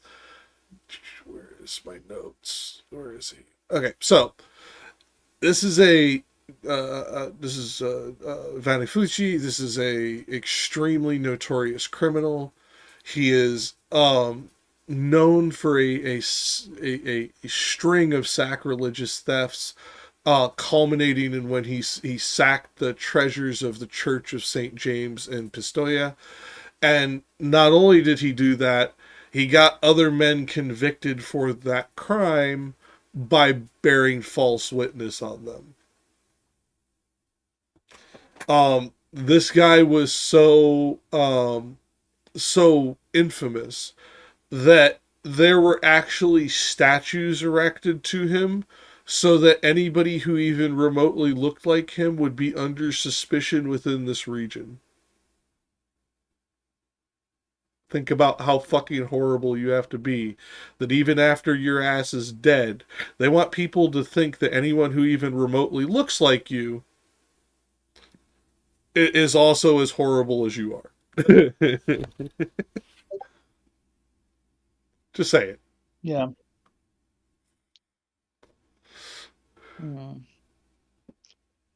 Sayers mentions that Pistoia was the birthplace of the feud between the blacks and whites.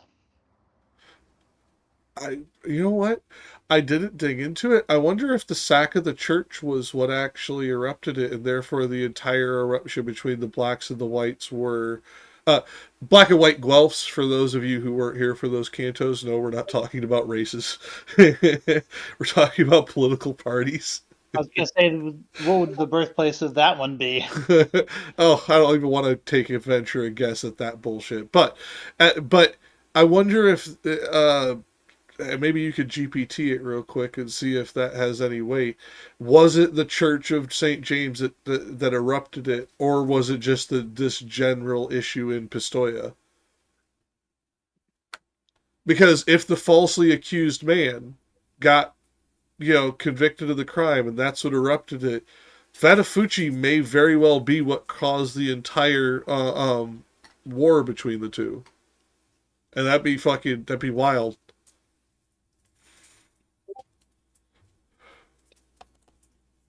Pistoia is just a city in Tuscany.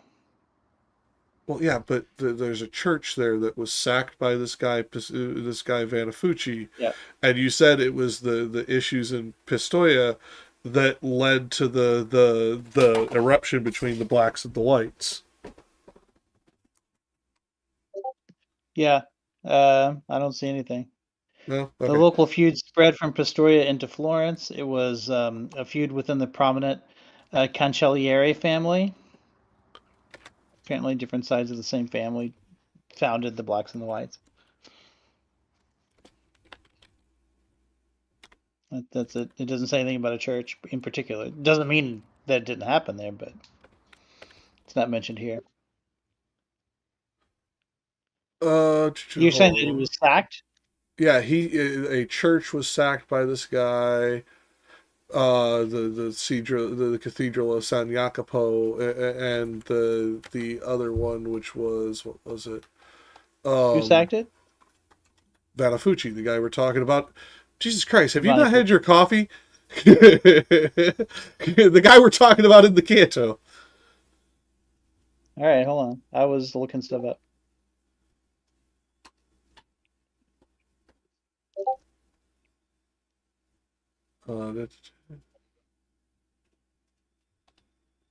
Yes, this a different way, because I think I was too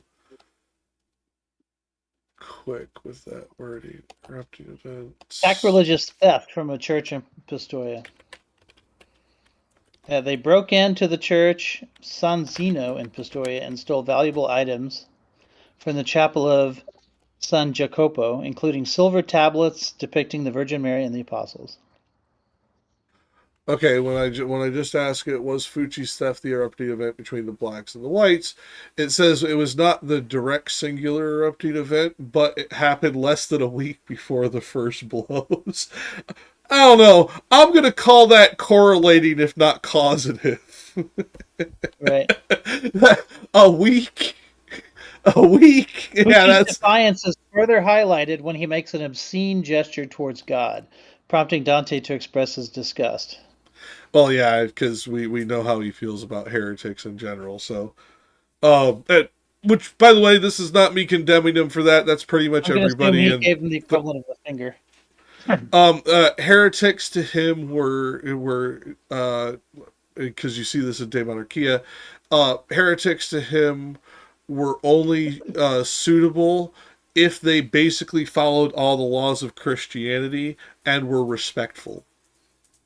If they disrespected God, give him the rope. He had no fucking qualms. He was not a fan. So my irreverent ass, he would have hung me real quick. Like, no question about it.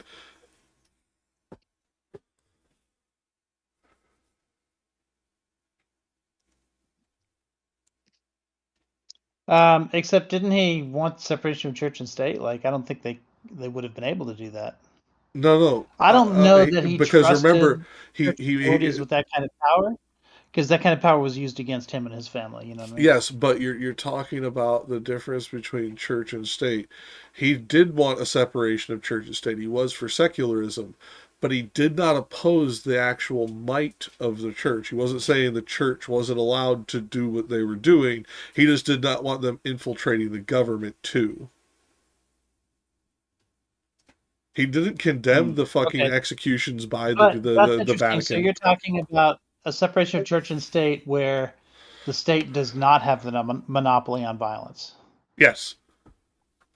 At least that's because he never objected to the executions committed by the Vatican itself. Only if it was done by the rest of the government too. Because there are plenty of fucking priests who burned people alive or fucking executed them under stones.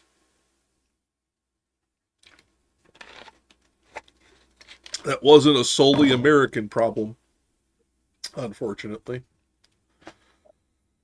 But,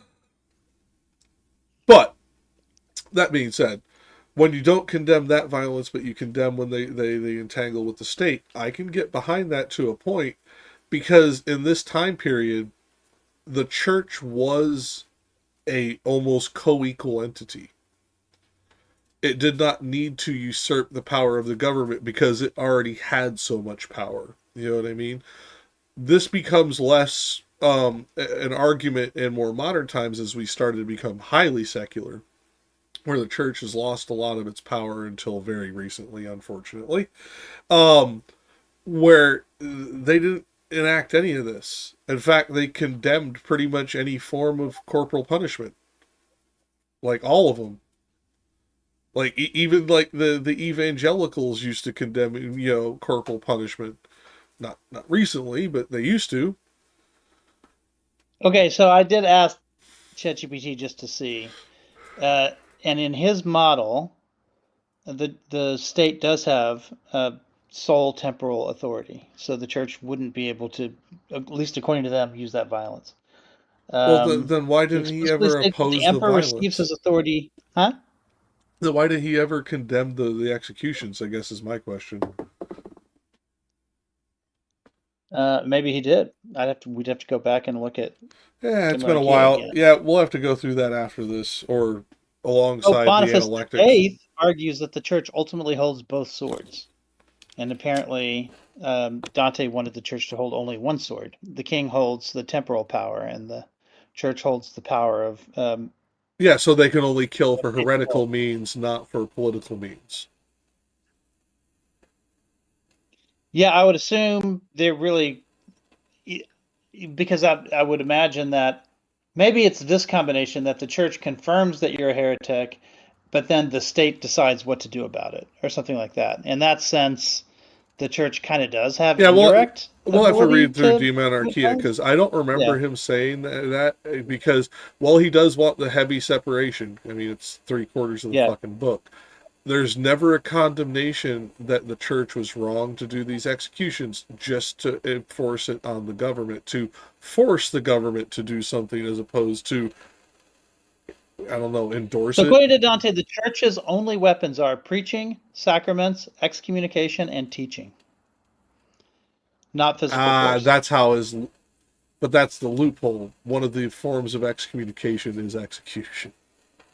That's part of canon law. I assume it could be that the state would execute you if you're excommunicated. I suppose that might be the case. Well, no, because remember how execution is done through excommunication. What do back in this time period? Sure. They lock you up in the prison under they lock you up in the prison under San Angelo. Yeah, you just rot in a cell. I think Dante opposes that. But I don't know. I have to read. I really want to read De Monarchia again, or at least for some reason my headset is messing up. I need to reset it real quick. No, hold on. Yeah. That was Rich sounding weird to me too. So that may not have been your headset. Well, okay. No. I heard what you did, Despy. So it's not your end. Both Jack and Rich started getting robot-y on me. Oh, okay, maybe it's Discord connection. I thought it was me, so because I heard both of them start going, and so my headset does mess up like that. So well, no, but we're both central, so maybe it's the server we're connecting through. Yeah, my audio will sometimes do that too, where it'll make everyone sound kind of robot-y, but then they cleared up, so I knew it wasn't my end. Mm-hmm. Yeah, like I said, we're both central and we're one state apart. We're probably connecting through the same Discord server hub, and it's probably something that they're doing on their end. Yeah. All right. I will be right back. Okay. So, at least from what I remember, he never fucking condemned the executions. Especially not the executions through imprisonment, because I'm sorry, if you keep somebody in prison until they're fucking dead, that's no different than an execution, especially when you treat them like shit in those prisons. Which, let's be honest, that's every medieval prison. This isn't something the Catholics had a fucking monopoly on. If you were in prison, you were treated like shit. It didn't matter. Yeah. What are you wanting, puppies? You are being pains in the butt. Why are you this needy right now?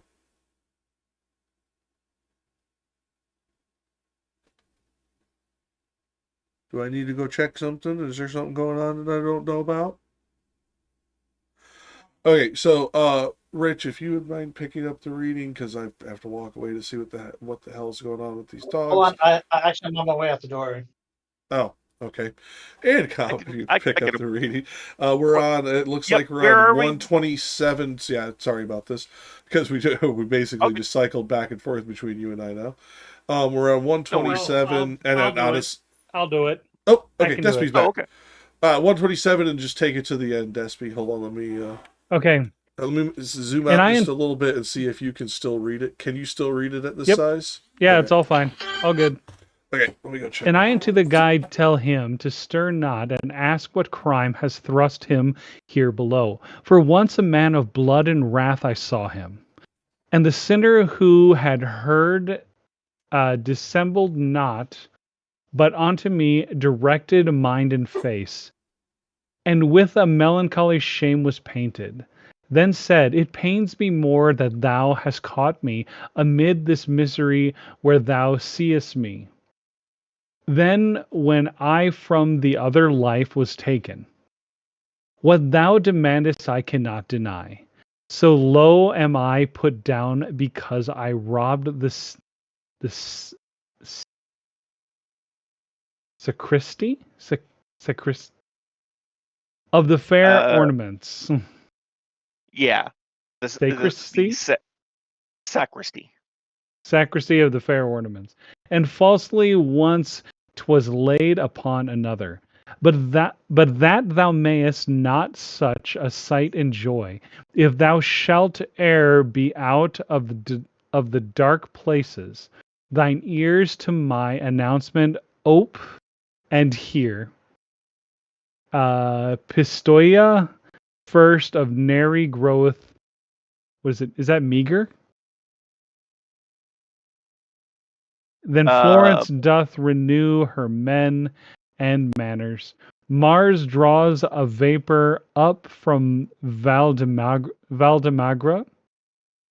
which is with turbid clouds enveloped round, and with impetuous and bitter tempest over Campo Petian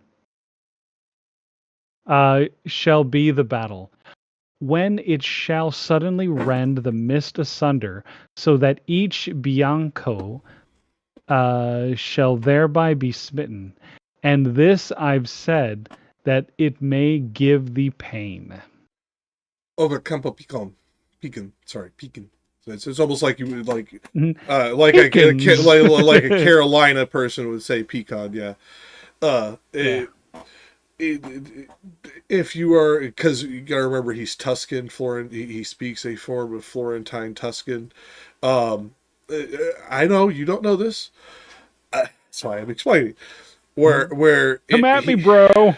He has more of a Frankish influence, where it's going to have a pronunciation that's more similar to a French pronunciation of that word than a base Italian, because this region is highly influenced by the immigration between the two areas. It's just one of those things that you know me with dialects. I can pick up where people are from if I've heard the sub dialect before. Usually, unless they moved a lot. That's why it's hard for people to pick up where I am. Except for I'm kind of starting to pick up too much Arkansas now, and it bugs me. It's easier to pick up where I'm from now. It drives me crazy, but it's the same kind of thing. And as far as I remember, the Campo Pecan is an area outside of Florence that is northwest on the map. That a particular battle between the blacks and the whites were fought. It is a particularly famous region. Beyond just this particular battle, there was also like historical battles of like the Holy Roman Empire that happened in this region. Blah blah blah blah blah blah. Like this was a pretty important region for a long time. So as far as I know, because the records don't state this one way or the other, Dante was not at the battle at Campo, but he very well could have been, because there aren't records of like specific names of people who were on a roster in a battle that big. This is like multiple groups coming together. Like record keeping in the 1300s wasn't great unless you were a fucking clergyman. Like a lot of people, all they do is sign an X, literally. Like people thought that's a joke. No, that's literally, like, there are times in history where your military role is a bunch of fucking X's because that's the only thing these people can sign. They don't know how to write.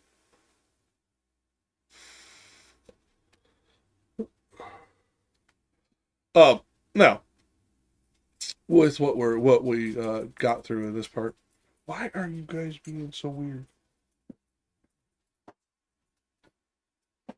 I walked the whole house. There's nothing going on. You guys are just being needy because I'm talking. Stop it. Um, the way that this is described, the sacristy of the fair ornaments. This goes to the comment on the theft from the church. This is a particular thing because one of the things that Vanafucci stole was he stole all of the contents of the tabernacle. And for any Catholic in the audience, they just fucking winced. Like, yeah, this is he stole all of it, and if I'm remembering correctly, because this is from memory, he drank sacramental wine while, shall we say, being less than kind to one of the nun folk out of the tabernacle chalice. Needless to say, that would not go over well with people even today. Let alone in a time period where saying the wrong word could get you executed. This was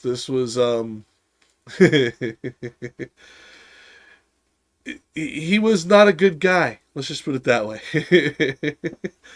Yeah, it doesn't sound like it. And I found it interesting, like, what? What do you want? Huh? Huh?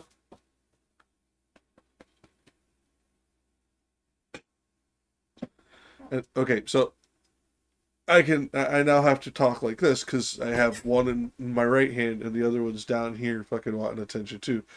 Fucking animals. But the first thing, yeah, he was not a good guy. He did the sacrilegious things of taking all the stuff out of the tabernacle, and when he falsely accused another person of the crime, the person that he falsely accused was a nobleman's brother who happened to be somebody he hated. And for some reason, they took his word as evidence. Because, that wasn't a conflict of interest, you fucking chuckleheads. Yeah, the guy I hate, yeah, he's the one who did it.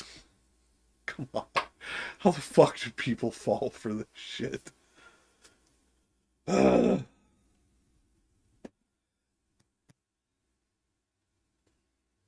so. And then, as we get into Nary Growth and Meager, this theft also, because of the imposed taxes of the church on the region, also ended up leading to what we would in modern times call a recession. In their times, they called a famine in the region. Because the church had to obviously be made whole for what was stolen from them, even though it wasn't the fucking normal people around the church that fucking stole from them. Catholic justice.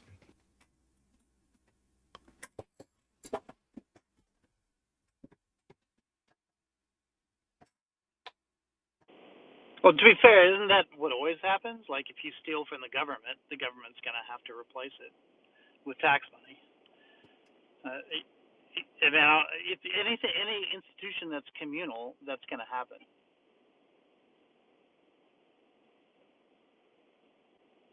Yeah. I guess you could say that if you steal from a communal organization like that, then you're stealing from the people, right? So if you steal from the United States, you're stealing from the American taxpayer. If you steal from a church, you're stealing from the congregation.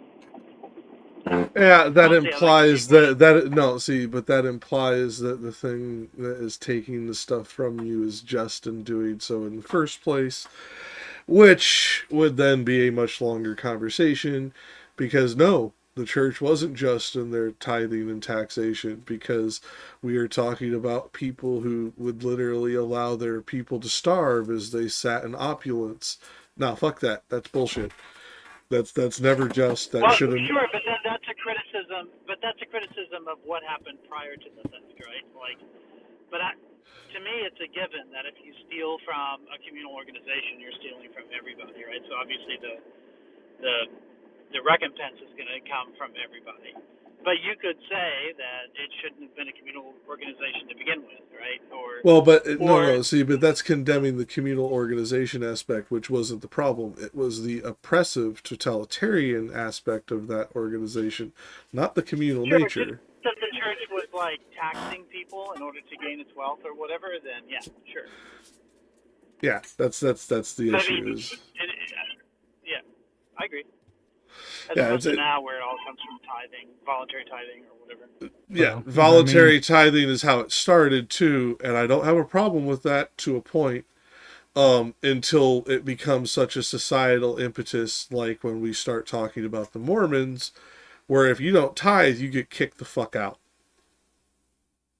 Yeah, well, it is funny how we talk about this, because when we're talking about the church taxing, suddenly we all sound like Fabian Liberty. No, because the thing is taxation is best.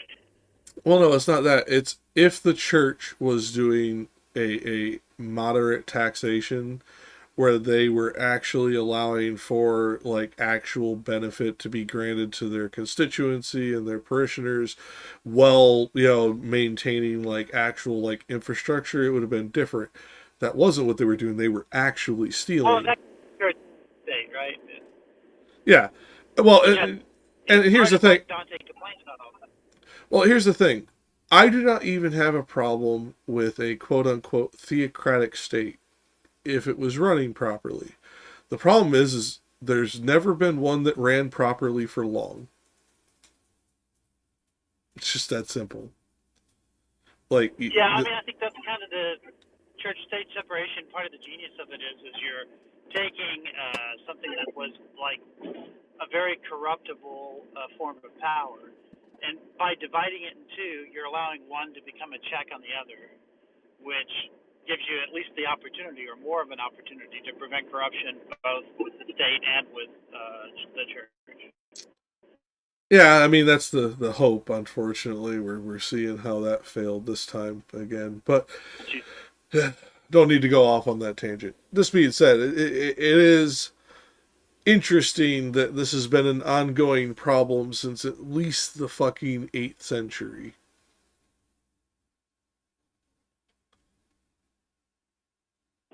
Yeah. Yeah, well, I mean, we can say that there isn't a tax, but like your tithe is definitely something that was policed. What is it? Yeah, I don't know. How do I say this? It was policed by the other parishioners, but it was suggested that it be policed by the church itself. This is why I say it becomes corrupt later, but yeah. But I mean, Dante would argue that it's corrupt now, like in his day. Mm-hmm. And I think he's probably right, because as long as the church has the functions of a state, particularly when there is another state, there's the king, right? So there's always like two versions of the state competing with each other. Like, that's just a recipe for disaster. And I just don't see how tithing would be entirely voluntary under a set of circumstances like that. Like, I think the state has to have sole authority to act before you could expect the church not to be corrupt in that particular way. And I think that's what Dante complains about a lot in the De Monarchia, but also a lot of times here too. Yeah, I was about to say it's in all of his works, because his problem is by the time Dante comes into existence, the church has been corrupt for centuries, like literally centuries. Like, we're not even. And I kind of feel like modernity sort of backs him up here. Like, he wasn't able to prove his thesis at the time that it was possible to have this kind of secularism take hold or whatever. But now we've seen it work successfully in many places. A majority of the world. Last couple of centuries. Yeah. Unfortunately, America's failing at it right now, but Yeah. Well, sure. but I think at leleast we know more than we did in Dante's day, where Dante like had this hunch, I guess, or this belief, or this he had this confirmation or affirmation, I should say, that was a better way to run things. But he didn't. I mean, even Venice wasn't Venice yet, right? Or was it? No, Venice would have been the closest thing. Venice was Venice at this point. It wasn't as populous, obviously. Even by but it was lower populous like per like square footage area, even for its time period, than it would normally be expected. But it was already operating on that model, yes. Yeah, because it was a place of commerce, right? And you can't do business if you let things like religion get in the way. Yep. And so, yeah, they had to learn how to set that stuff aside, which is why I think Venice was probably one of the best early models of church-state separation or secularism that we had. Yeah. There were a couple of Hellenistic city-states that were better at it, but best example that we could draw easy evidence for, yeah. I'll give you that. Surely there's a Ferengi rule about that, right? Oh, no. Religion get in the way of profit or something. Unless you can use religion for profit. Yeah, they don't care. They don't care. Yeah. Oh, as proven by the two that ended up in the Delta Quadrant. Rule of acquisition. Yeah, like I don't think there's a rule of acquisition that's ever been mentioned anyway that specifically deals with religion. And given how prominent the Bajoran worship of the prophets was in DS9, I would have expected to hear at least one from Quark, but I can't remember having heard any. Well, I mean, I remember the Grand Nagus was kind of like the Pope of that culture. And yeah, but that's just because they worshipped capitalism. Like, well, but it's also just check memory alpha. The way to get into heaven was to make a profit. Check memory alpha, and then just keyword search fucking religion. It'd be the easiest way to do it. Because I don't remember all of them, because of the 286, that there is, I think, 100 of them that have been shown in show, and like another 40 or 50 that have been from books. Yeah. So, there is not one for religion, but there is a rule of acquisition that mentions faith. And it says, faith moves mountains of inventory. Yep. Yeah, okay, there it is. Yeah. Yep. Fucking Olstein pricks. Certainly you can use religion to make a profit, right? But you certainly wouldn't let religion be a barrier to profit. So, Quark's very existence at DS9 is proof of that, right? Because you have people with different faith traditions all living in the same place, and he does business with all of them, right? And he doesn't care about what the differences of belief are or whatever. He's going to cater to everybody. Yeah. Like that, to me, sounds like secularism, the kind that would exist in a place like Venice, at least. Probably. And also, the Grand Nagus, if you look at the symbology, it's been a while since I've looked at it, but the way he's dressed and the stuff that they give him, I think there's a lot of connections to Venice in that mythology, too. So he was kind of their pope, but he was really more kind of their... What is it that you call the person who was the leader in Venice? He had a particular title. The Doge. I was just looking it up. The Doge. There you go, the Doge, yeah. He does... I think there are connections between the Grand Nagus and the Doge, if I'm not mistaken. Which makes sense, because his job is to facilitate commerce. I can't think of a better job for Ferengi. Yeah.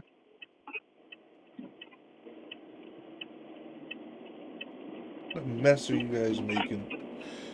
I'm gonna have to clean up my floors here after I get out of here. I'm almost at work, by the way. Well, we got through all the reading, because as much as we tangented, I kept putting us on fucking task. We're like, no, back, read. Yeah, that's good. So we got Only through 10 more cantos. Yeah, I mean, Can't wait to get out of hell. well, I mean, honestly, if it wasn't for the fact that this is the one day that we could do this for most of the stuff, like I'd be doing more than one a week, but we just can't get that schedule down for that. No, that's fine. No, I like the fact. Even that one rule that I found is technically apocryphal. It was written into a book by Ira Stephen Bear later, so it was never in the show. Oh, I see. Well, it wouldn't be Good one. apocryphal because I can't. I'm sorry, like well, I don't give a fuck that they made a bunch of sorry. shit non-canon after Discovery. They can suck my ass with that crap. Well, no, it's more that it's listed in the Apocrypha, so I'm using the most literal meaning of apocryphal. Ah, okay. Yeah, that's one of the things that like bugged me about when Discovery came out and now we're gonna make half the books non-canon. Go away. Go away. I fucking Well, to be fair, this wasn't like a story book. This was literally called The Rules of Acquisition, written by Quark as told to Ira Stephen Bear. So it was just like it was one of these sort of one-off fun books. But if I don't know if it was canon before, it could have been. I have to leave, so I'll just say this real quick though.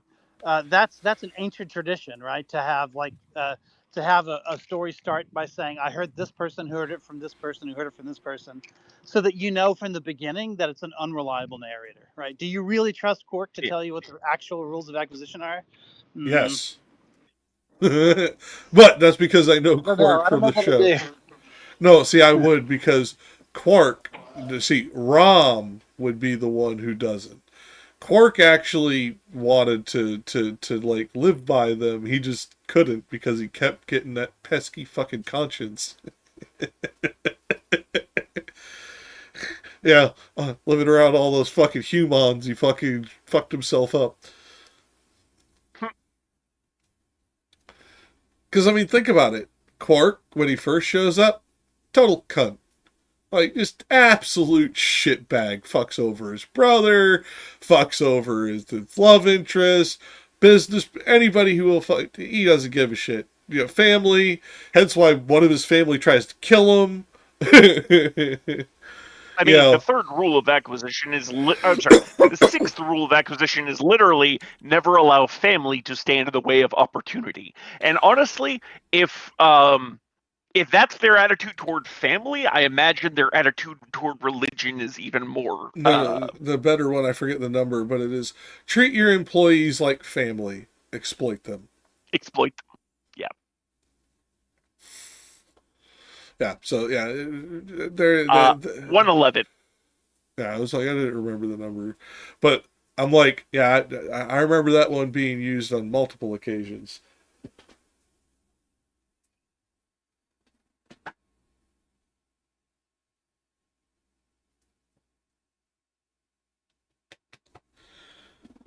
Oh, Lord. So, on that, I will pull us to this, and until Canto 25, have a good one.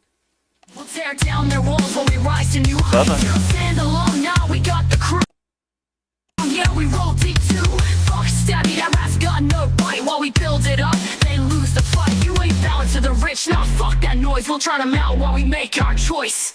Come to the city where the streets don't sleep, where the bastards tremble and the people leave. It's the home for the bold, where we fight and win, where the biggest grow, storm within.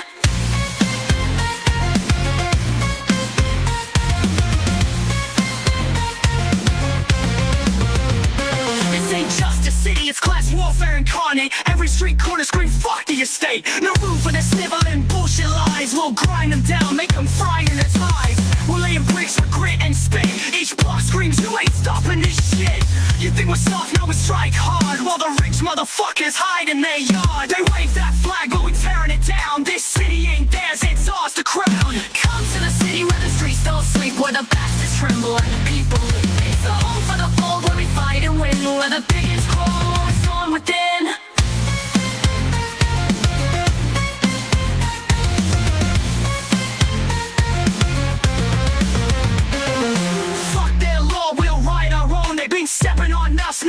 the throne. They'll bleed in the tower, shit the pants in fear, while we take the city back, time's drawing near. Solidarity ain't just a buzzword, it's a goddamn life. When you're cutting through the system with a fucking knife, they got the rats, but we got the battalion. Class warfare's here, we'll take the stallion. While we hide behind gates, stricken off their wealth, we'll tear through the ranks. Fuck their health, you think Stabby's the worst? Nah, he's a clown. We're the ones making them shit themselves down. The city breeds revolution, cunts like you don't last, get in the way and you'll be blown to the pop. Come to the city where the streets don't sleep, where the bastards tremble and the people leave. It's the home for the bold, where we fight and win, where the biggest grow, it's on within. Yeah, come on in, baby, the city's alive, where the biggest shrivel and the streets survive. Building tall, fight the cry, come feel the power, let's turn the tide.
Yeah, sipping whiskey on a pretty city block.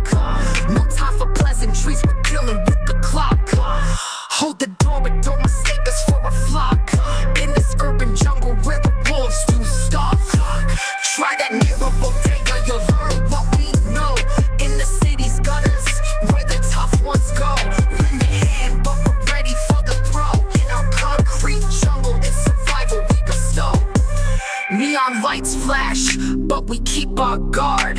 No weaklings here, it's a life that's hard. Corner store hustlers, we play our cards. In this concrete symphony, where the streets are scarred. Try that near a bodega, you'll learn what we know. In the city's gutters, where the tough ones grow. Lend a hand, but we're ready for the throw. In our concrete jungle, it's survival we bestow. We don't need fancy words, we speak in deeds. In our harsh reality, where the pain still feeds. Honors earned on these battlefront streets. In this urban chaos, where the city never pleads. We won't back down, we'll stand our ground. City life's a battleground, it's where we're found.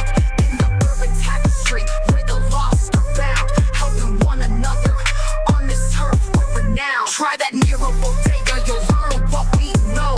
In the city's gutters, where the tough ones go.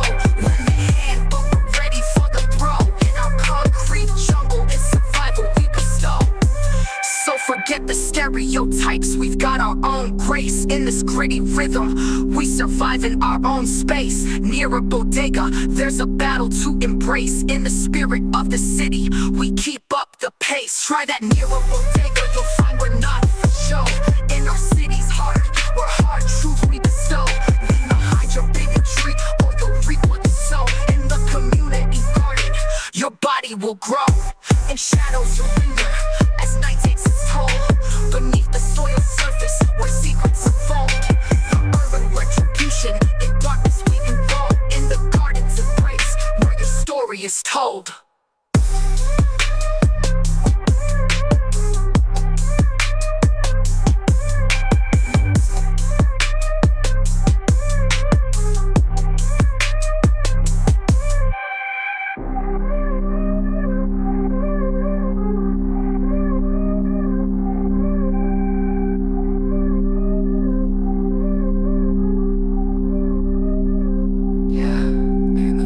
Embrace where your story is told.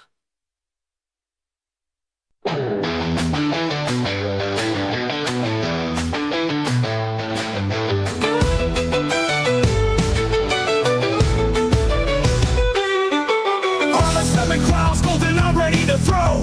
Fucking clutching skulls, laying enemies low.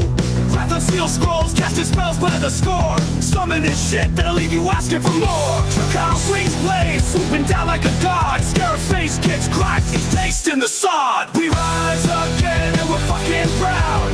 Breaking your bones, we're shouting loud. Trickle wrath, armored in Nefertina. Ancient undead, fuck your arena.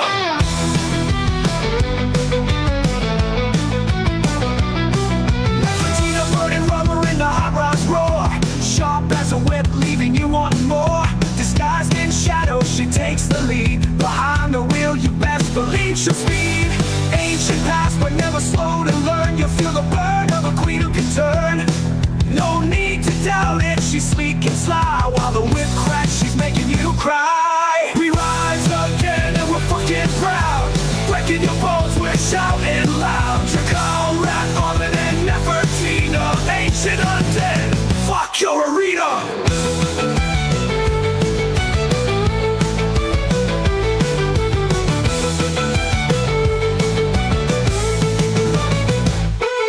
Percy soul reborn, but still a kid. Scarab's chasing. The fuck if he slid? He can spit fire, but she's a biting sass. Armor crushes skulls, fast magic kicks ass. Damn it, stumbling, dumb beast in the fray. Scarab screams out as we send him away. It's the magic box, armored last. Ancient battles fought through TV's glass. Scarab's defeated, his shaft he laid bare. We fucking rise, we tear up the air.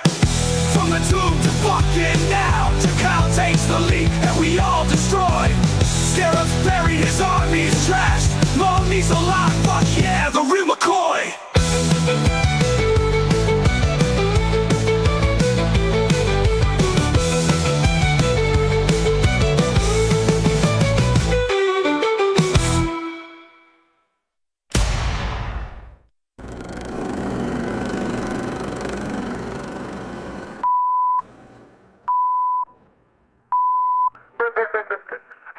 From the tomb to fucking now, Canto takes the lead and we all destroy. Scarab's buried, his army's trashed. Mummy's alive, fuck yeah, the real McCoy.